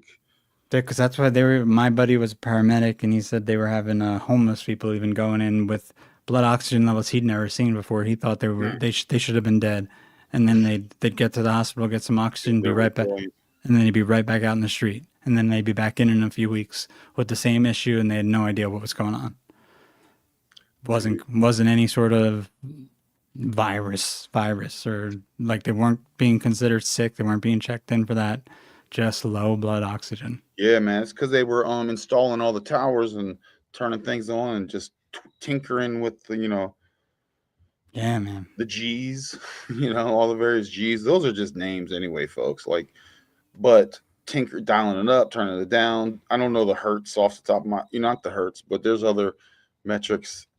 It'll be like we're in the hundreds and they want to dial it up to the millions. And it's like, oh, that will sap the oxygen from your cells and basically shrivel. You're gonna be like, yo, and yeah, so.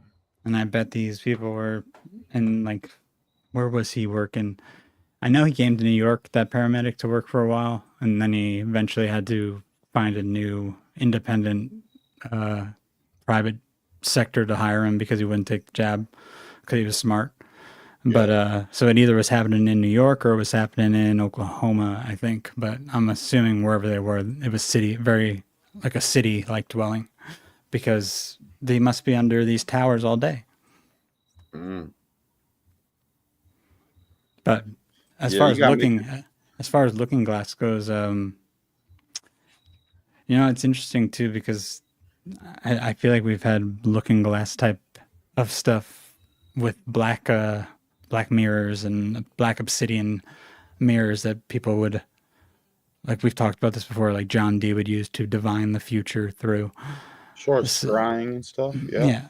Like scrying mirrors. Dude, was it Philadelphia? Or we were just talking about this on the alien carving show, with the pendulum and the Ouija board. There's so many ways to go about this. So maybe they had a device that could like see further based on some sort of combining of the spiritual technology with actual metamaterials. Yeah, I mean, that is the point of, if one has that knowledge, let's say hypothetically, let's have a thought experiment here. They have that knowledge. They go, okay, what do we do? They go, we're going to change the future by changing the past, and we're going to reprogram in every, like, this one generation, and then from now on we're going to own the future because we own the past. And so they try to go, all right, our best way is to destroy the realm. Can't escape it, but if you destroy it, maybe ipso facto you go to the next another level in the This is exactly what the cult of Mithras was trying to do. Mm-hmm. This is like Tracy Twyman's last book, Genuflect. That's what they're trying to do at the end. That's what they've come up with, and that could be related to like a looking glass type technology thing. Maybe just their knobs and doohickeys were like, this is the most imminent result. You know what I mean? Like they just calculated with math, or do they actually see it? It's hard to say. My thing is, why the converging timelines? That's part where, like, why is there a point where there's no return? I feel like I said this. Oh, go ahead. Go ahead. I just have one thing and then keep going. I've said this before, the TVA in the show Loki, and then you have the TVA here in Tennessee. It's the Tennessee Valley agency or association or something. Yeah. They've been in charge of putting up dams and stuff, and the dams cover up artifacts. They hide and prune timelines in the show and the TVA in here in real life. Go ahead. I don't know why. I think I had more to that, but that's enough. You get it. Let me see if I could. You were on a string of. You were talking, and I. Oh no, you're good. Let me see if I could share this. Hold on. Where is my mouse now? Because I figured out how to share my iPad, and I could draw on it now. And I have so I'm excited about this. We'll see how this works. Window, entire screen. Oh, Jesus Christ. System settings. Sorry about that. I gotta make sure this is allowed.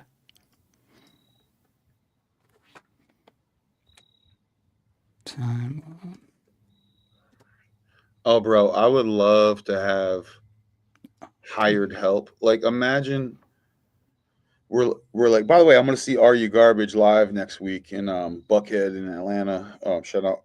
Imagine having like a podcast like Are You Garbage, and you have like a producer, and you can just yell at them, like, get the video, just Man, yell at them. these sons of bitches, they're trying to make me exit out of Chrome and come back in. That's annoying as hell. Here, let me exit out and I'll come right back in. Okay. Okay. 1 second. David Dubain talks about the TVA. Does he really? Oh, you know what? Because David Dubain lives in East Tennessee. There's a place in East Tennessee, very, very fertile land. It's like Tri-City area. It's like Bristol might be one, and two others. I've passed through there. Very fertile land. And it's on a good side of Appalachia. So that's funny. I like that dude. I used to listen to him a lot, just like homesteading type info. I'm good on the money stuff. I'm good on the conspiracy stuff, but just like, fruit trees and stuff like that.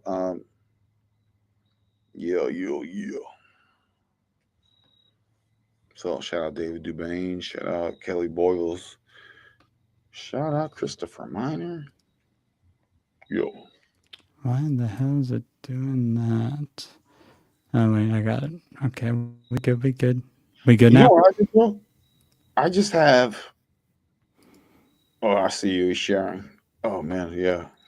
I'm gonna try to share. Wait, you had to share. It'll let me now that I restarted I just this. have multiple monitors. If you have multiple monitors, I do too. For some reason, because I had deleted Chrome when I updated my computer and I had to re-download it yesterday, so I had to just nonsensical, do or if some. you want to get real fancy, you just have like a server, and you just your RDP to the server the whole time, and then all multiple devices can feed it and rock with that. But that's a DIY. You gotta be into nerdy stuff if you're into that, tinkering around. Home network. I wonder if they would show this other screen. Huh. Okay, I'm gonna mirror this shit then. I'm trying to just do something basic here, but it's like it's being like, oh, you want to share that screen, bro? Chris, that's why I'm always like, bro, if you want to bring me shares, I cut off all comms like 20-30 minutes before the show starts because I don't need any distractions. System set. Where's my settings? Trying to queue it up early. Where's my displays? Oh, okay, so now it's right. He's like a perfectionist. Extended mirror displays. What I'm saying, man. You know what I'm saying? Let me get that extended mirror display, man. Yeah, you're dealing with that black mirror, dude. But then I lose. All right. But do I lose my my sketch pad? Is what I'm saying. Are they gonna lose? Are they gonna let me? Let's see. We just gotta whiteboard this, right? It's making me really upset here. Oh, yo, at work, they have yeah, they ain't gonna let me. They have like a digital whiteboard, and it's always glitching. And I'm like, guys, turn everything off. I'm just gonna write on this whiteboard like a regular, like it's the 80s. You know what I'm saying? Like, because there's stuff, it never works. It sounds great. Mirror for VP. No. How are you trying to connect to it, dude? By the way, welcome to the Ronin experience. This is bizarre, man. Thanks for being here. This is the most professional YouTube channel out there. Oh, I think I know what I gotta do here. Oh, we had and just to, I'm always talking about how cool we are. I mean, we had Lutz on, Captain Lutz, and you guys, I'm telling you, like some of these other people, man, you may not grasp how undergroundly powerful Captain Lutz is and some of these other people, man. He's up there. We're talking about OG Bitcoiners. Dude, what do they do to And, me and here? privacy lovers. All right, I'm gonna. Free your grandchildren. They're working on freeing your grandchildren as we speak right now, What is going on with this? so that they're not slaves. That's what I'm saying. Low key, powerful. What? You know what's coming on here, like blessing the Rona experience with their, their time. Dude, this is wild. Whatever's going on right now with my computer. I'm just gonna not do this.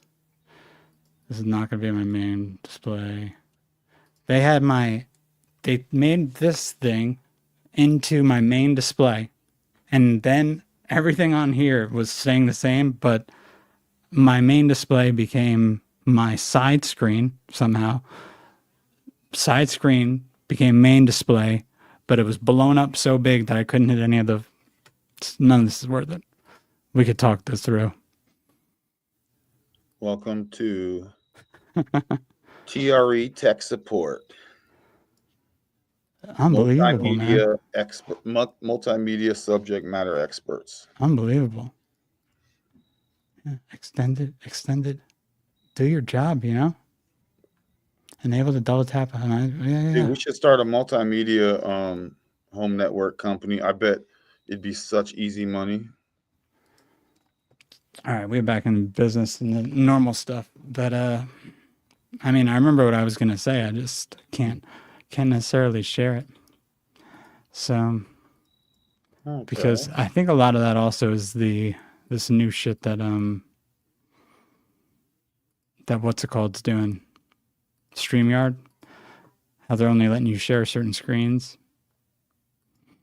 Because I was trying to share in an app that you could draw in. They won't let me. Yeah. Yeah, they haven't done us any favors. They're trying to act like they're doing cool stuff. It's like, yo, man, just keep stuff the same. It's fine. And I'm wondering if it's because I'm not logged in anymore because I logged out already. But at this point, I could actually just show it. I'll just show it. So, all right, we're back. We're back into the conversation 20 minutes later. If anyone's still listening, I apologize.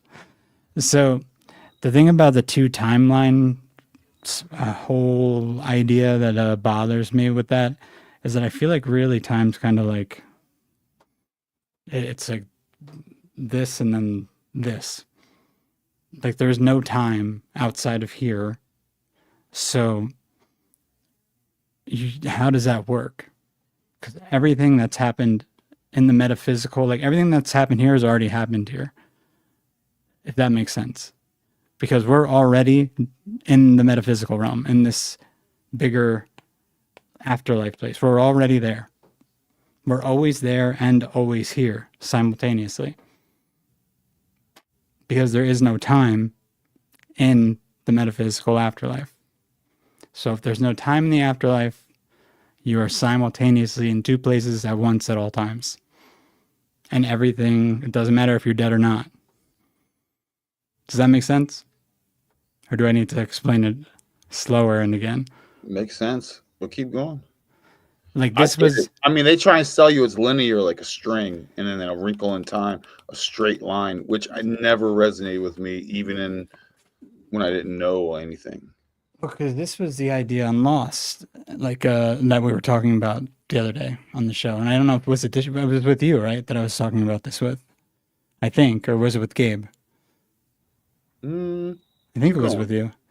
Because so Jack on Lost, or Desmond Hume on Lost. I know part of that was with Gabe. Desmond is the guy who, in the last season, if anyone sees it, there's these two timelines you have going on. One on the island and one that seems to be like the real world, but when there was no crash. And really what's happening is... Dude, I used to think of myself as a Desmond. I think maybe you're a Desmond. Desmond was the man. Yeah, I think you are Desmond. Who would I be? I don't even know. And there's a theory that actually all the characters are Jack, like really different lifetimes that he lived. which I thought was interesting. I don't know if I love that idea, but objectively, I think it might be correct. But do we all think we're Jack? I like Jack. He can be a little whiny. I mean, I liked Charlie. I do like Desmond. Jack was a bit of a simp. Desmond was a rock star. Yeah, there are a few guys I liked, and I wasn't a big Sawyer fan. But so okay. So Desmond's, for some reason, he can go back and forth, and he winds up waking people up in this side parallel universe that no one really knows what it is until the very end. And at the very end, you have Grandpa of Jack tell Jack that you all died on that island. Everything that happened on the island happened, but all those events were happening simultaneously and forever, because in the real world, you're already in that other place at the same time. Doesn't matter when you die. Doesn't matter who dies first. You're just waiting to have your consciousness basically fully integrated and remember what happened to you. So I don't know if that helps. No, that's fire, dude. Because if you really think about it, if there's no time and time only exists in the physical as a construct, once you die, that means there is no, you can go anywhere on our timeline you so want to if you have the ability. But that means you could be at your own birth from in the metaphysical realm at the same time you're being born here. It's just a different version of yourself. It's the version of yourself that died. So it's a layer cake, or it's a circular layer cake. But it's a cake, but if you're looking at it from above it. Yeah, I was talking about Lost, Johnny. Yeah. Yeah, and it's I mean, it's just y'all talking about Lost? Yeah, man. To me, it's very easy to see the like that there's no contradiction. Oh yeah, well, part of it helped too when Desmond Hume talks to Faraday and he goes, "What's happening?" And Faraday is like, "Well, you have an anchor. That's why you're able to do this. It's Penny."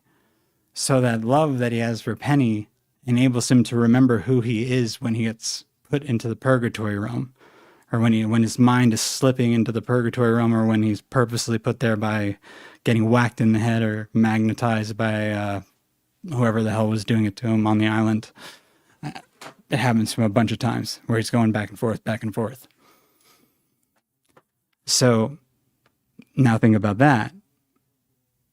If you have an anchor, then you could traverse the worlds. I mean, you've heard this with astral projection. You've heard this with out-of-body experiences. How do you get back? You need an anchor because you don't want to forget who you are. So I think it all sort of lines up to it being that's what I believe happened on the show, and that's kind of how I see reality as working when it comes to time. That's why these multiple timeline things don't make much sense to me.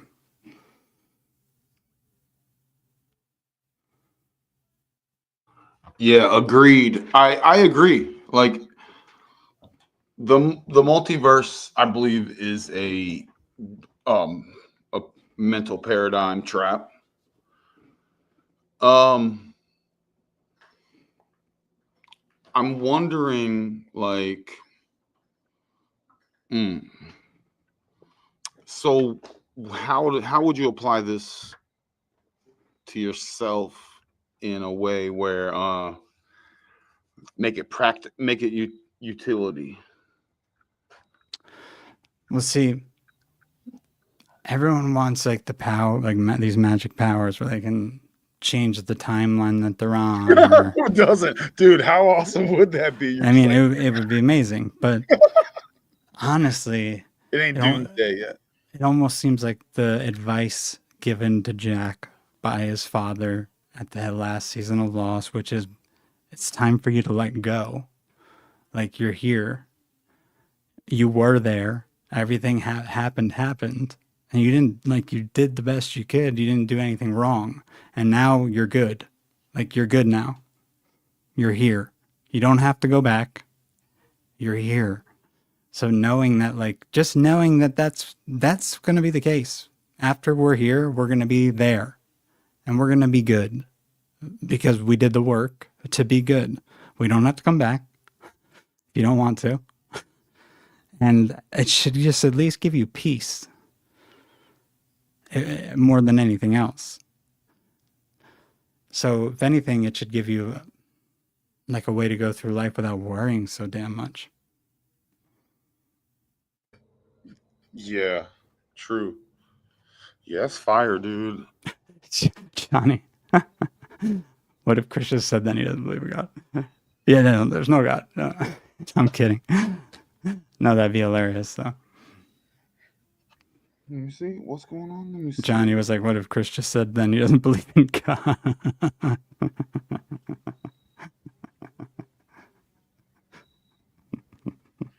Yeah, I mean, you know, I'm gonna run with that comment. Is this realm a construct? Is this realm, you get outside of time? How do you get outside of time? Because if you transcend, you might still be in a bit of a whirlpool, cyclone, typhoon, or maybe not. And is that all by design? Is there intelligent design in what feels like a simulation? Well, and that's why I think if you think of it as time only existing in the physical, that's how you get out. No, not saying to get out early. No, crush. Get a Lambo. Why not? But just one day you're going to be out of time. You're going to be outside, like literally you're out of time. That's what happens at the end of your life. Do you believe in vibe and frequency? Do you believe in what you do here echoes through time? 100%. Like I remember once I'd wrote up a long. So there's right and wrong, or? Yeah, no, I mean, I don't think that you're going to be judged by Sky Daddy afterwards. I think you'd probably judge yourself. But continue. So what you do here echoes through time or no? High vibe here, low vibe here, no. Yes or no, doesn't matter. Yeah, no, I think everything affects. I mean, you could probably follow the effects of even the smallest things you do and how they affect people you don't even know, generations down, like various lineages of people you've met, people you've been with, people you've dated, people you interact with, or your own family. Like, I think that's obvious that just the littlest thing could change the lives of so many people. Ripples. Yeah. And I used to always like explaining time as like I always like explaining it in a circle, and that all these events are happening simultaneously, like raindrops hitting it. Throw a handful of stones into a pond. Exactly. And then every once in a while there's like a really gigantic hailstone or something that just boom hits the pond in this circle, or hits the road in the circle, and that ripple goes backwards and forwards. So then you're getting sort of things that are kind of distorted on both ends of that. And I think 9/11 could be considered something like this, and maybe that's why they do events like that. Oh yeah, that was a big one. Yeah, that was a real big one. Yeah. So what's funny is pivot. I'm gonna pivot slightly, but I don't want to pivot too hard because I love this topic. I love we're just talking it out. But one is like in history, in the past, you'll see things like in 2021, you'll see scientific publications, you'll see headlines, you'll see stats, and it'll be like the biggest plague ever to hit humanity. And as you're watching it, you go, Everyone's like, yeah, that's BS. But it's not for you. It's for the people 20, 30, 80 years ahead. So when they read back about the Spanish flu and they read back about the 1920s and 1919 and 1920 and they read back about 1920 to 21 about the biggest plague contagion to ever hit humanity, it'll be in the history books. So take that into account when you look into the past. They know how to manipulate the future. They're manipulating it now with their publications as one way. That's just one way. So when you look at the publications of the past, you got to think that as well. You know, I got an interesting YouTube and that's video. That's a low level, surface level way of controlling quote unquote time. It's a goofy ass way. Go ahead, Chris. I got actually an interesting YouTube video of an AI showing you how they do this. I guess this AI, I don't even know who the hell programmed this, but I'm assuming military industrial complex. Yeah, butterfly effect. Let me, here, I'll share the screen. I'm going to make it silent though. Actually, I don't know if there's any copyrights on this. But what's funny is when Kelly said cascade effect, I was thinking cicada effect.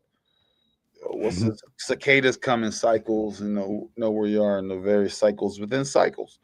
All right, I didn't even read this comment, but I'm just going to read it now.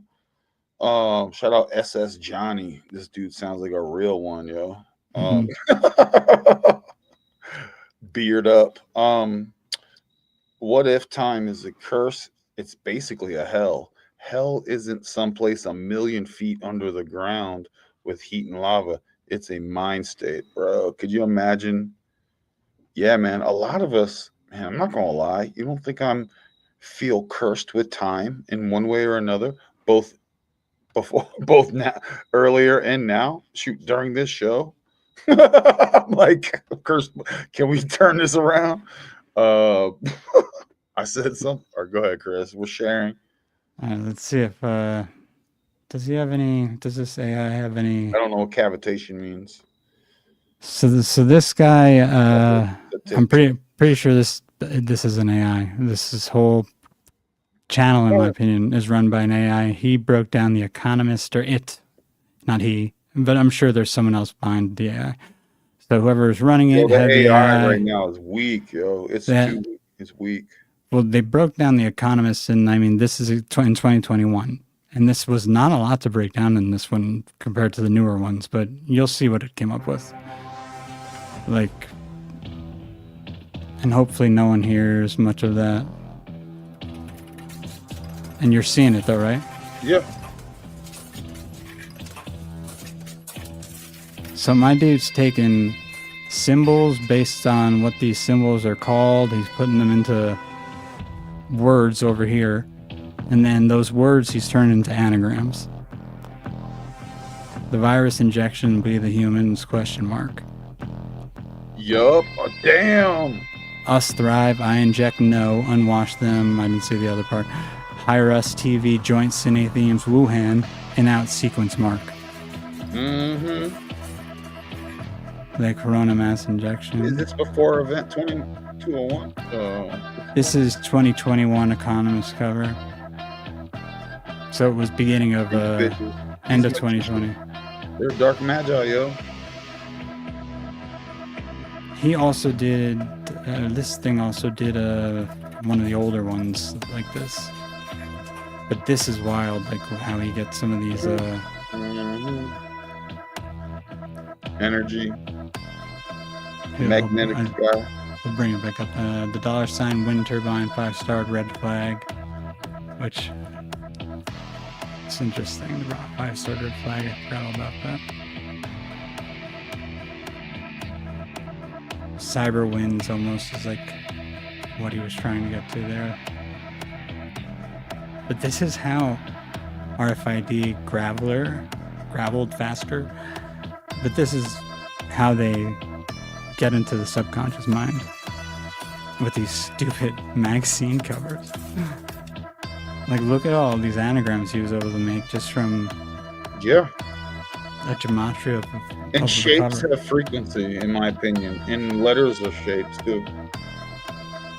Yeah, Accord comes, Alien Joint, Aliens, Economics, Trojan. Mm-hmm. We ain't dealing with humans, folks. We talked about that last week. ENJ 1316. ENJ Ethereum blockchain. Oh, that was weird. Trojan economics, Trojan microns, injection loss.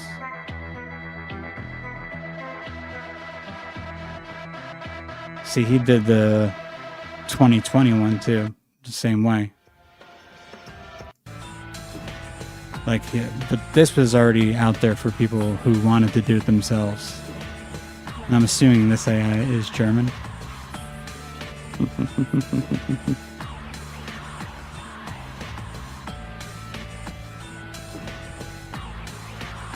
So this is what they gave us. They have plans upon plans. We talk about this shit all the time.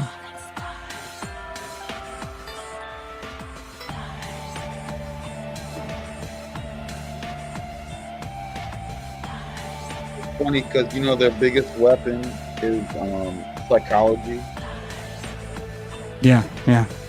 and so they know psychology so well. They know that these implants here of visually and everything has power, but it needs to be refreshed often. Mm-hmm. In multiple ways, different ways. So this is just an example of that, in my opinion. And it's like, be aware of what you're taking in. Yeah, exactly. Don't just like pick up one of these and then think that there's nothing on it. But that is that. Where am I at? But there we go. But yeah, I thought that was just a good example of They ain't human. what you were talking about. They are not humans, yo. Well, we talk about that a lot. Last week we talked about it. Yo, we're not here with yo, man. Johnny, that's unified code theory is something that Jason Bickford talks about. I don't know if you watch his channel at all. Unified code theory.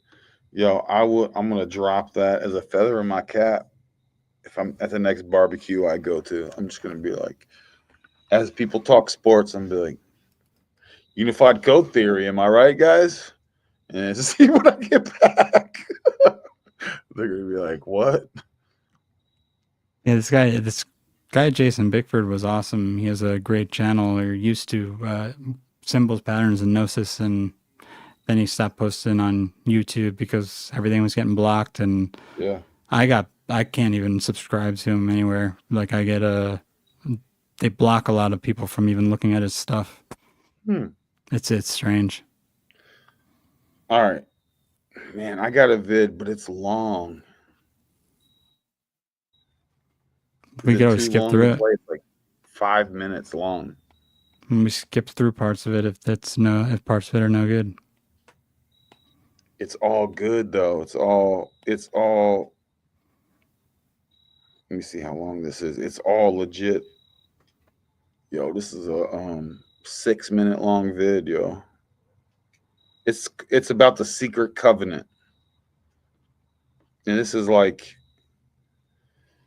the playbook and this is from like, your Rockefellers and stuff. And I know there's Rockefeller's a regional manager. I get that. But like, for this area, they're all clicked up and taken over the realm. And this is 100 years ago. Should we rock with a 6 minute vid, or is that too crazy? What if you 1.5 that? 1.5 it. I could, I guess. If it's too fast, just go to 1.25. Let me see. Where's that on the settings? What is this? Playback speed. 1.25. All right, I'll go 1.25 and we'll give it a try. We'll feel it out, okay? Let's do it. All right, hold on. Let me try and share this. It's good too. I wouldn't play none of this garbage, but I think it's a good. I think it's worth it.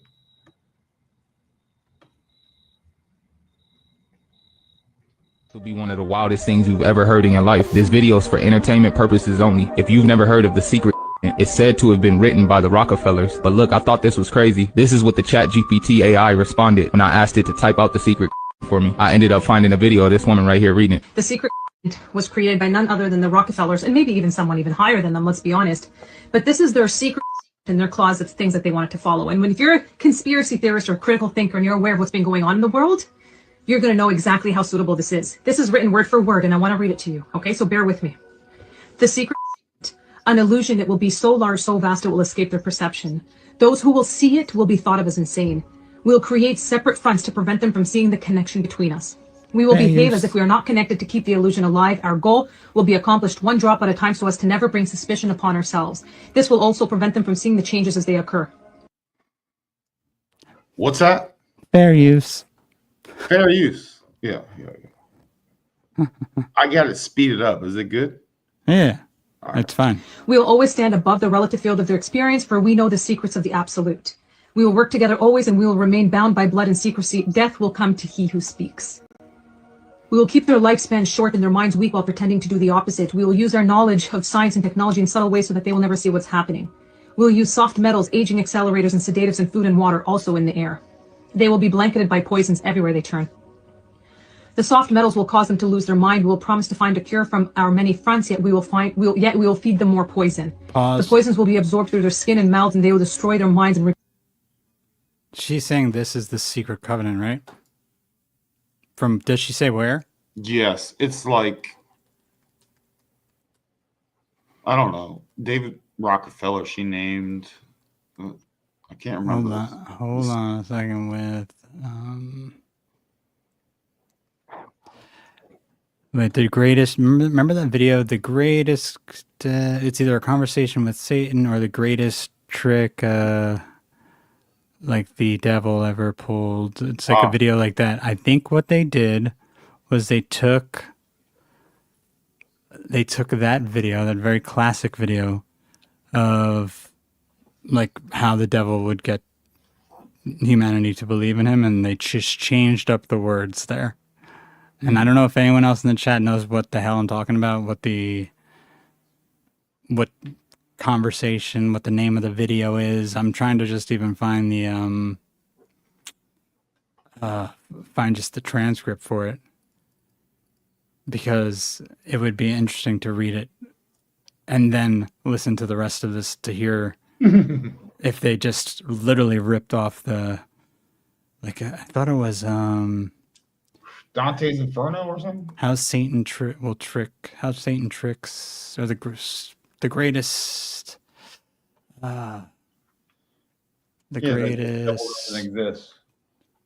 Yeah, the greatest trick there, the devil doesn't exist. But he was like, "How are you going to get?" No, it was a quote by a pastor, I think, saying, "If I was Satan," basically speaking as if he was Satan, this is what he would do. And it was stuff, instead of all this modern stuff, it was stuff that was happening like in the 60s and 70s. Let me see. If anyone can find it, let me know. No one in the chat's helping right now. If I was Satan, if I were the devil by Paul Harvey. Okay, let's see. Paul Harvey? Yep, I got it. Here, pause that for a second. I'll share this one. We can listen to it and listen to the cadence, because I think so. You can see. Can you see this tab? No. No, or yeah? Yes. Okay. Let's see. Fair use. If I were the devil, if I were the devil,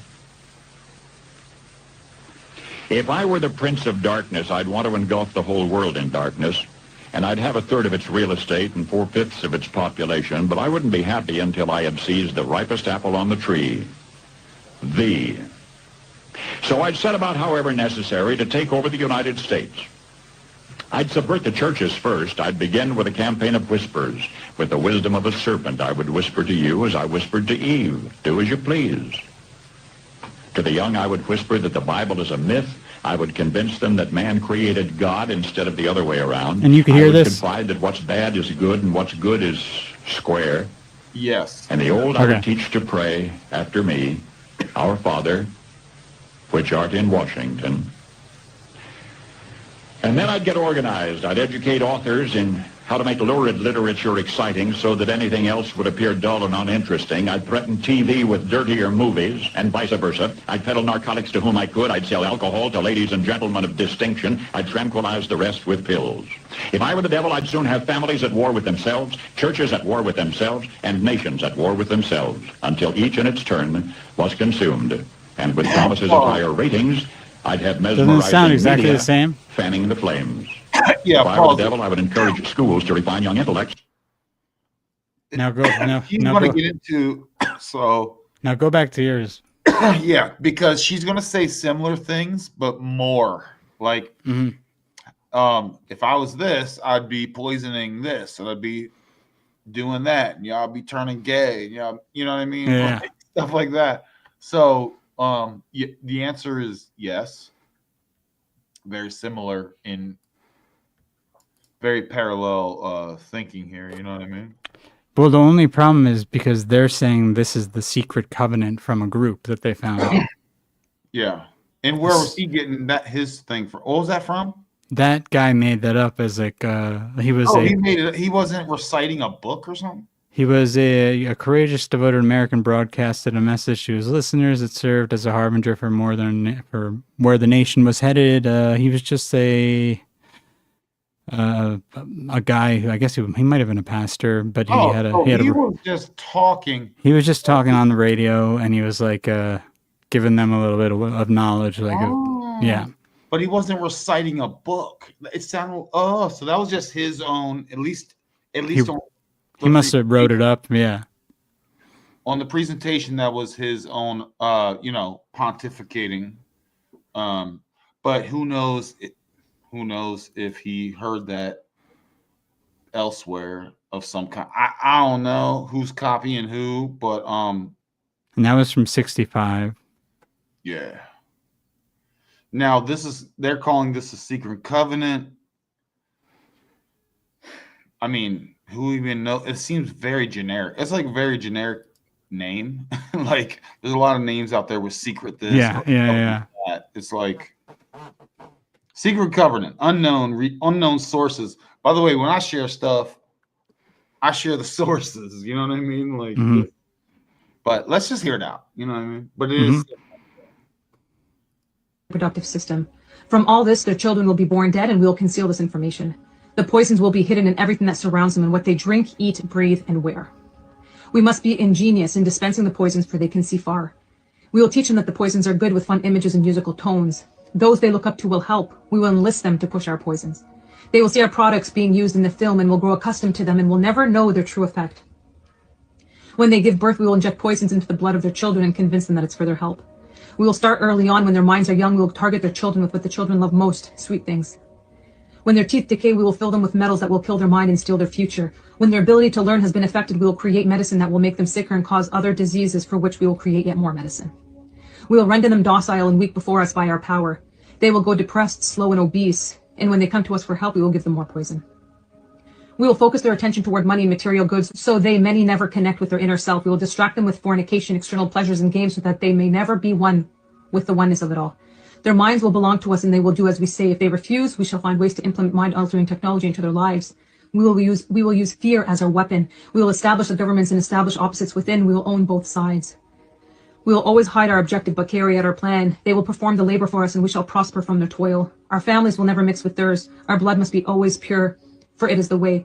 We will make them kill each other when it suits us. We will keep them separated from the oneness by dogma and religion. We will control all aspects of their lives and tell them what to think and how. We will grow them kindly and gently, letting them think that they are guiding themselves. We will foment animosity between them through our factions. When a light shall shine among them, we shall extinguish it by ridicule or death, whichever suits it best. We will make them rip each other's hearts apart and kill their own children. We will accomplish this by using hate as our ally, anger as our friend. The hate will blind them totally, and never shall they see that from their conflicts we emerge as their rulers. They will be busy killing each other. They will bathe in their own blood and kill their neighbors for as long as we see fit. We will benefit greatly from this, for they will not see us, for they cannot see us. We will continue to prosper from their wars and their deaths. They shall repeat this over and over until our ultimate goal is accomplished. We will continue to make them live in fear and anger through images and sounds. We will use all the... So you get it, right? Hmm. I could keep playing it, but I think you guys get it. It gets into digital IDs. You know what I mean? I bet I could almost guarantee what went down with this. Not saying that the message is necessarily wrong, because it is basically what they're doing. I don't think it's from a secret document. I think they took Paul Harvey's speech, fed it to an AI, and said, "Write me something up in that way," but as if it was written today in 2020, 2025. Yeah. And then they got that. So it's a psyop. Yeah, psyop, but it's like propaganda, but propaganda that's meant to... I guess it's not great propaganda, because you can have good propaganda, bad propaganda, but this kind of is a little bit of both, because, yeah, you're getting a message out that probably is mostly true, but there's a lot of fear. Yeah. Inducing language in that. See, a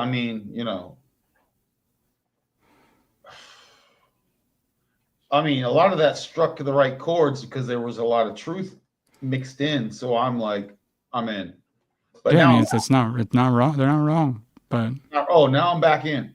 But it's like they had to. The thing, and this is the problem with a lot of truth. And I remember this was something that Steiner even said. Like, you're gonna keep finding truth that has like just a little hint of a lie all the time. Like it's these white lies that are within truths are actually more destructive than those who just lie about everything. And they should be treated that way, like as the most destructive thing. And that is a white lie, but a lie. Oh yeah. Nah, man, that or how you say integrity. Yeah, authenticity, all that right now. I think your word is your bond. And yeah, if you're doing a little bit of poison with a whole lot of honey, still, yo, you know what I mean? Fortitude, man. Fortitude.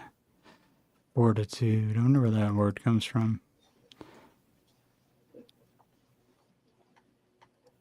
But not everyone's a paladin. I'm not saying be a paladin. That's very hard to do. What's his name, a paladin? Peter Thiel, doesn't he think he's a paladin? Oh Lord, for if a paladin is devoted to a deity of some kind, then okay, if that's the framework, then yeah, he's probably a paladin of something not cool. Like, did the Palantir stone? I don't know enough about these nerdy. You got the pals. That dude with in the movie though, that dude with the long hair, who's like has the sword. I don't know his name, and he holds that freaking ball that you can see the future, the Palantir ball. Like, is he a paladin? Am I wrong? I have no idea. What show are you talking about? Lord of the Rings. Oh, Gandalf? Nah, it's the dude with the main like badass dude. Fucking. Excuse my language. Sounds like a mage. He's like the main human swordsman with the hobbits. Oh, I forget, yo. I've seen it too. I forget. Here, I'll show you an image of him. But I think he's the like one Braveheart, Mel Gibson from Braveheart. He's got that sort of. You see him, this dude over here. Dude. This guy, man. This dude. Hold on. This guy. Yeah. Yeah. I still don't know his name. Isn't he like the paladin or something like that? He's not a paladin, dude. No. He's a knight. And knights get wild when no one's looking. So you gotta watch out for knights. We need to figure out what that dude's name is because he holds that Palantir ball.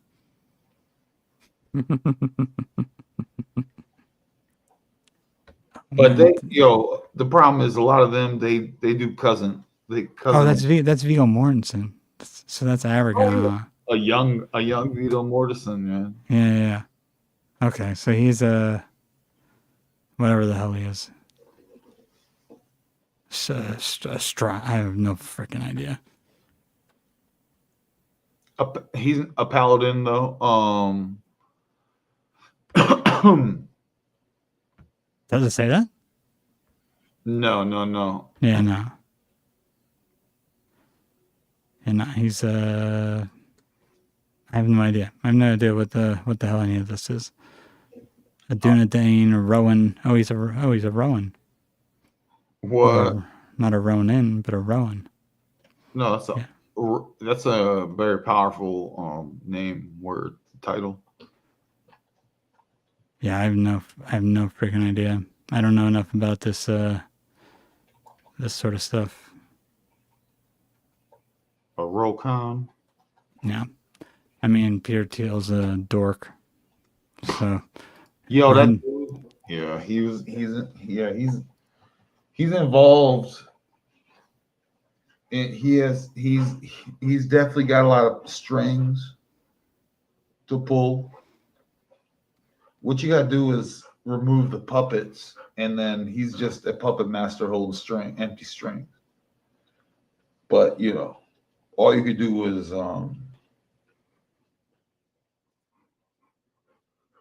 it's weird, yo. I just don't have no one ruling. No one will rule over me. No arcs above me. Peter Thiel's or not. Like, you're crazy. Yeah, buddy. I agree. Like, nah.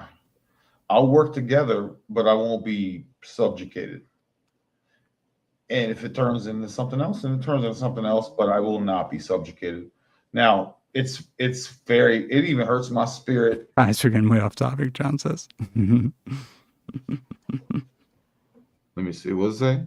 John was like, we're getting way off topic. Totally. Shit. It always happens, dude. I know, man. I know. What was the topic again?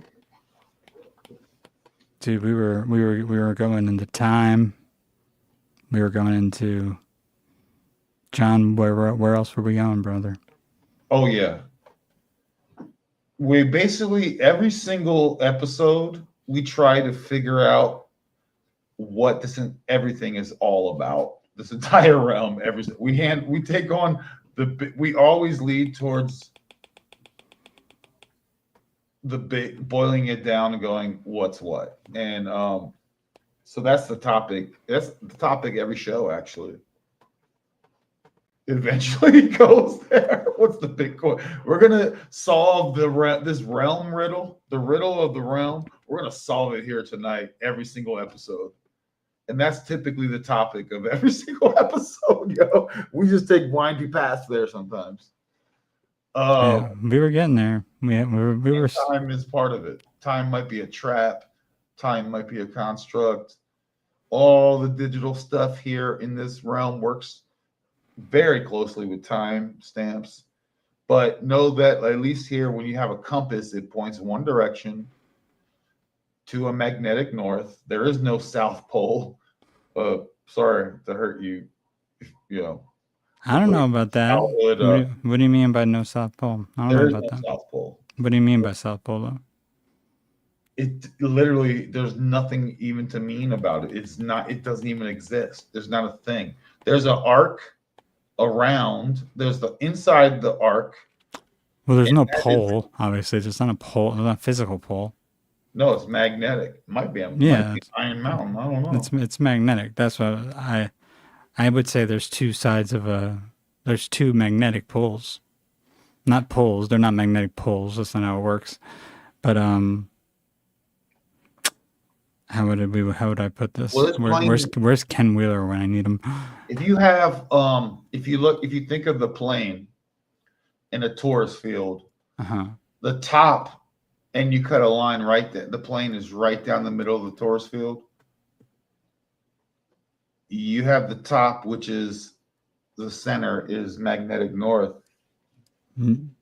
See, I would say the center is actually the still point. I think magnetic north is the still point. Well, that's an interesting.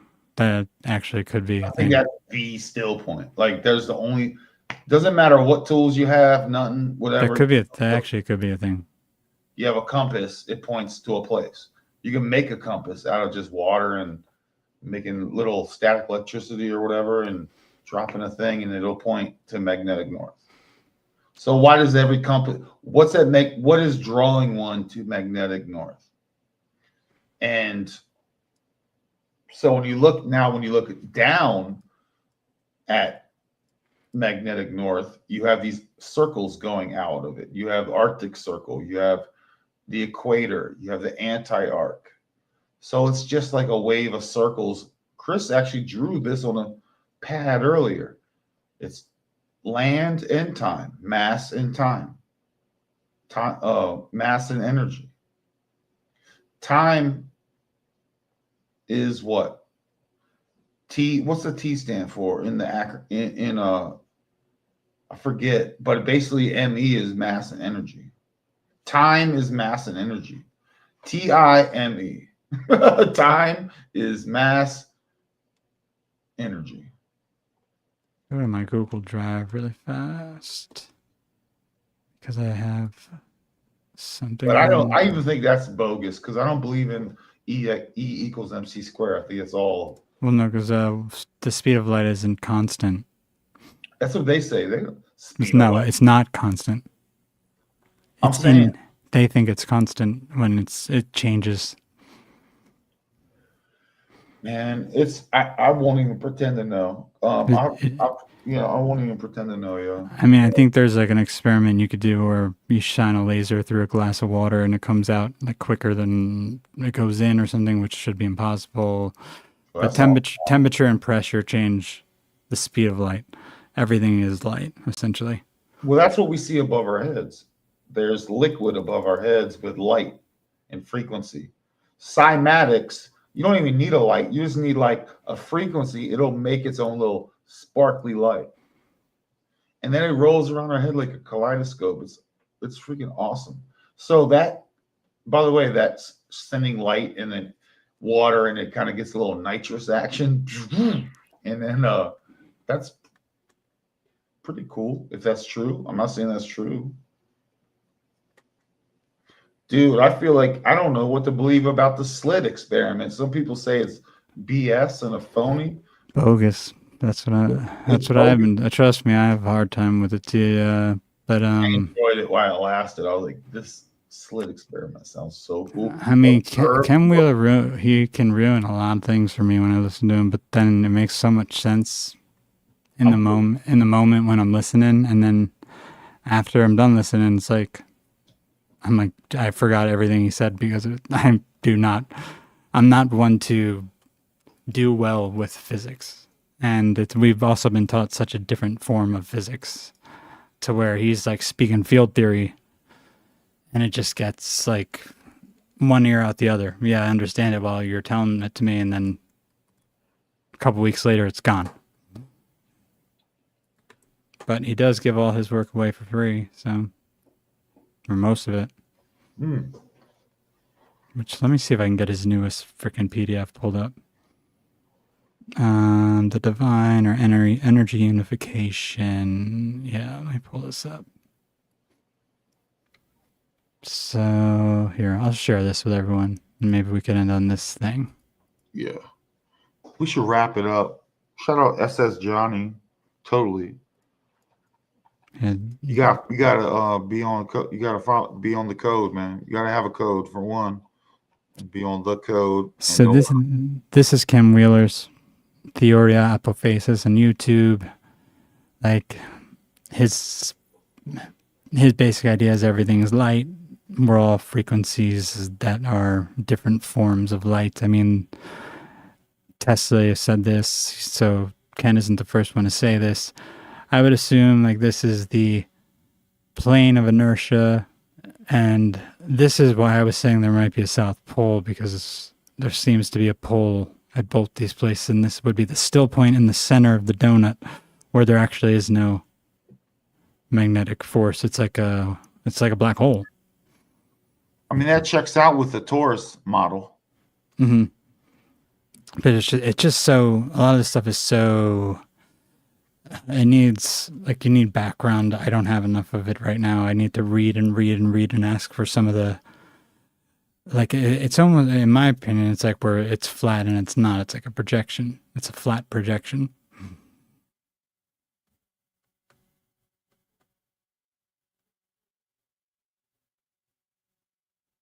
But the black hole at the center, which is death, or the still point, takes you to the metaphysical realm. There has to be a second inverse of the physical.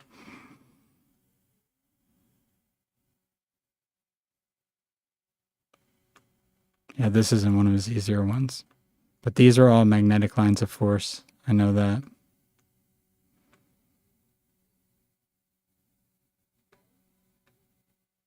Yeah, man, this stuff's fucking...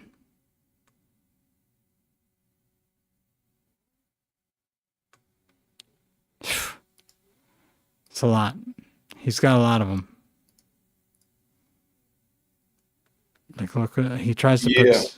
Like, this is like a lot of information he tries to put together, but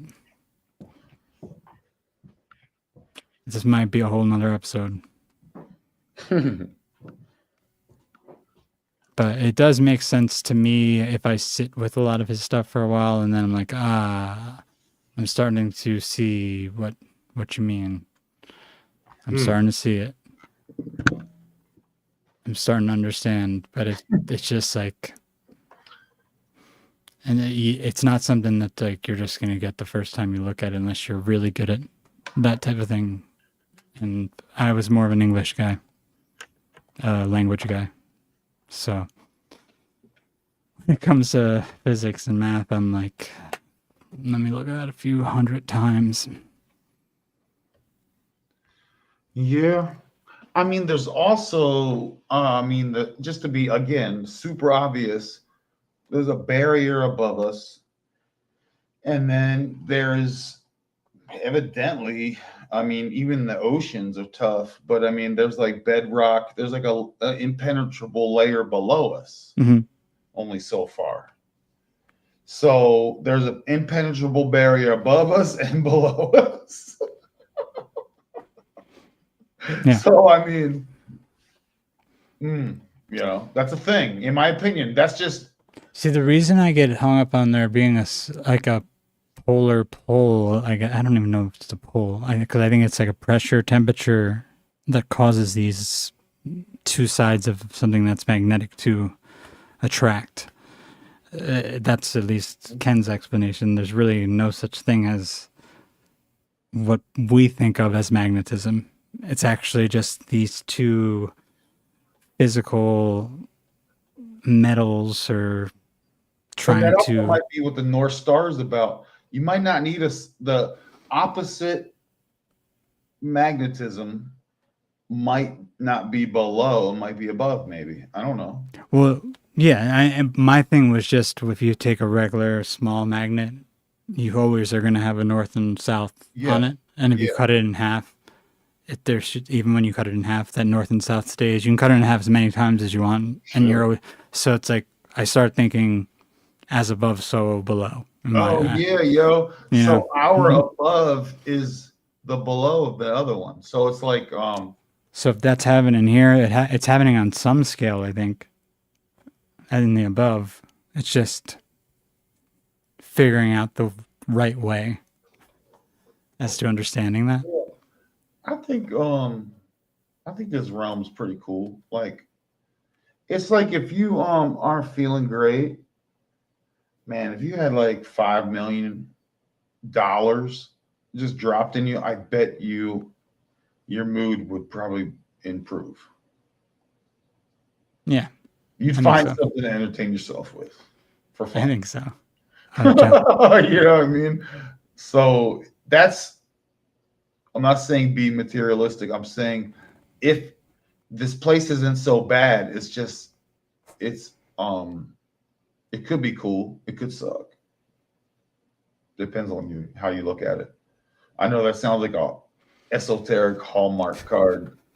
I mean, it sounds like something that would be said by Yeshua in the Bible. Yeah, dude. Like you're already in the kingdom of heaven. Let the dead bury their dead.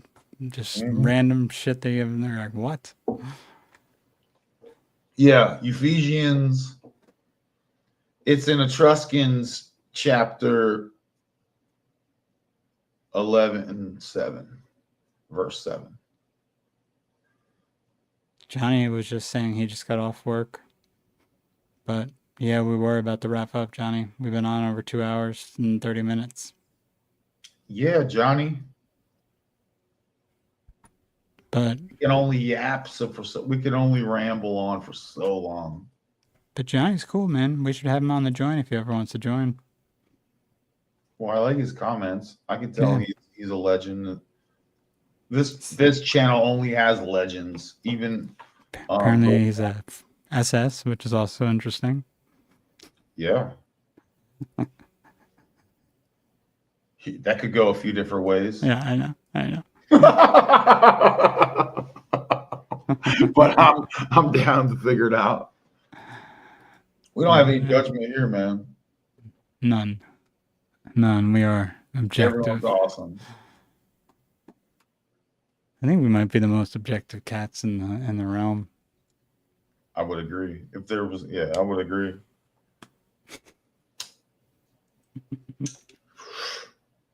Ready to do this? Yeah, let's get out of here. I have I'll play a song. What time we doing Sunday with I can need confirmation, dude. Oh, okay. Keep me posted. If not, we could always figure out. I'm texting a hot chick that's not texting me back. Yeah. No, I feel you. That's never fun. Let me. Either way, we'll see. Yeah, we'll figure it out. But shout out to he should come. He's cool. And yeah, so much love. Let's get out of here, dude. Chris, we talked tonight. We just talked, hanging out on the porch. He's got his lights. He's Kyber swapping right now, dude. Now, if he could turn that red. Oh, I could turn it friggin'. Are you gonna Kyber? Wow, wait. Is it too bright? Hold on, let me turn it down. It's too bright for this. Oh, the power. Is it red or no? No, it's reddish enough. I feel like it betrayed me there. It didn't do the right color. It's not helping me out. I know I could do a red. I just had to go all the way down to the. There we go. That's pink. Oh yeah. No, it's cool. No, I want red, motherfucker. What do you expect from Dude,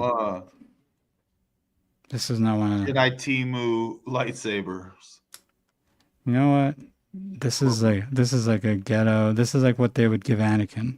That's why he became. That's why Anakin had to kill everyone. Because they gave him a shitty lightsaber. Yeah, I mean, we don't always do the things that we want to do. Sometimes we got to do stuff we don't want to do. Yeah, I think it was good they destroyed Star Wars because that was like a show for nerds too. Oh, Here we go. I'm a Sith now. Yep. I was never into Star Wars, man. For real? I'm too Han Solo for that. Yeah. Oh man, Boba Fett. Oh, Mandalorian. They broke out Mandalorian. Oh my god. Yeah, Mandalorian. Talk about a paladin. Oh, look who they made Mandalorian though. Too. Look what happened to him. He was cool at first. What did they do? Turn him gay or into a girl or something? For real? He's prancing around. He's not openly, but he's definitely got some sugar. And I mean, not that it matters because he plays like a good You know, he played. I didn't know that didn't he? until Yeah. he was dope as an actor until they killed him off of The Last of Us, and just Yeah, yo. then he started being in everything, and he was getting a little flamboyant in his interviews, and I was like, I'm tired of him. The Last of Us. How you gonna not help out the dopest dude in the whole world at that time? No, they just had him. They just humiliated him. Yeah. But he's in everything, so I'm sure he's doing fine. I could turn you to Star Wars, man. I mean, I I like turn the you dude. to I Star like Wars. the first three, but just Jedi stuff, dude. like the original three. Like I'm into. Like they're not bad. I used to watch them when I was when I was younger at my grandma's. Can't get into the Clone Wars. Oh man. Then the new ones aren't great, obviously. Bro, I watched the cartoons. I watched the Bad Batch. It's too much, man. Too much I for watched me. them all, dude. I've seen them all. But I will say that I think Spielberg. Wait, he did the one Star Wars. Yeah, he started the Star Wars, right? That was Spielberg. See, that's how much I don't care about Star Wars. But I think they're gonna use him to show us some tech soon in a movie that they're apparently filming, a documentary. Spielberg. Yeah. Well, I mean, James Cameron, these guys are they're contracted with DOD, like literally. Mm-hmm. They don't, so it's supposed to be a symbiotic relationship, but it's really just propaganda. Yeah. Approved propaganda, that's all. But I mean, it would be a great way to make the public accept their alien overlords if you had a anti-gravity craft in a Spielberg documentary. Yeah, I would steal it if I could. Yeah. There are gonna be fun times coming up. Let's get out of here, man. Absolutely. We'll Did talk we soon, crush? brother. Did we bore everyone? Did we bore everyone or crush? We crushed. We should probably end this live before it's 3 hours though. All right. Is that a thing? Is 3 hours like a thing? Oh yeah. If I saw 3 hours, I would It's a metric. Oh, it's a psychological barrier. Yeah. Resistance. You go 3 hours. I have way more important things. Yeah, like what? Yeah, for sure. But thank you, brother. Appreciate you. Appreciate everyone. Appreciate you. We'll talk. Massive love, Chris. You're a legend, dude. There's legends in the chat. We could talk. We could talk several more hours, folks. But we just got to call it right now. So much love, right, Chris? I mean, Yeah, we'll appreciate you guys. So We'll many talk soon. branches. We'll be back. We'll be back very soon. Yes. Later, guys. See you. All right. Peace. Gratitude. Bye.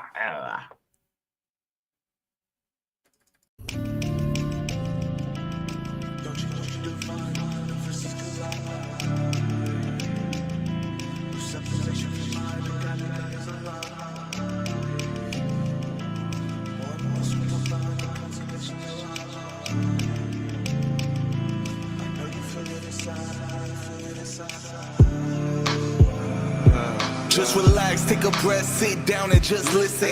Everything that's living is all a part of your existence. Every time you look in the mirror, just know you gifted. Every single creature of nature rely to God. Put faith in my desires, growing ace till I get higher though. We spiritual and lyrical, manifest the miracle. This God in the flesh, soul depth in the physical. The souls told my grandfather once I make a change. World full of pain, it made me go insane. But I'm the one to blame, too stuck in my ways. I took a different plane and tapped into my brain. Look at my chakras, they blossom like the roots from down under. Released from that mother. Gaia, earth required, we are one with each other. At the center of reality, there's parts to another. Don't you know you divine, the universes collide. No separation from mine, the God in me is alive. One as we combine, the constellations align. I know you feel it inside, I know you feel it inside. Don't you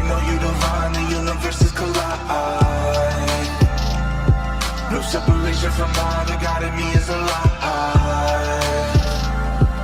Oneness we combine, the constellations align.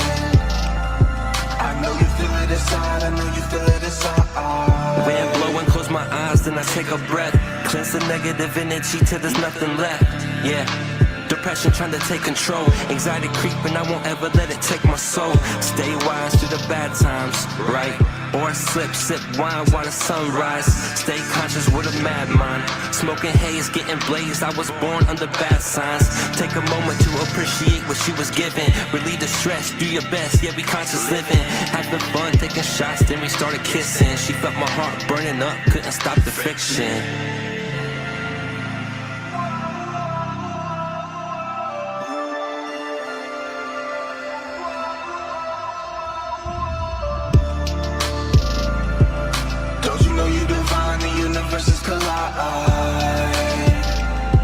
No separation from mind, the God in me is alive.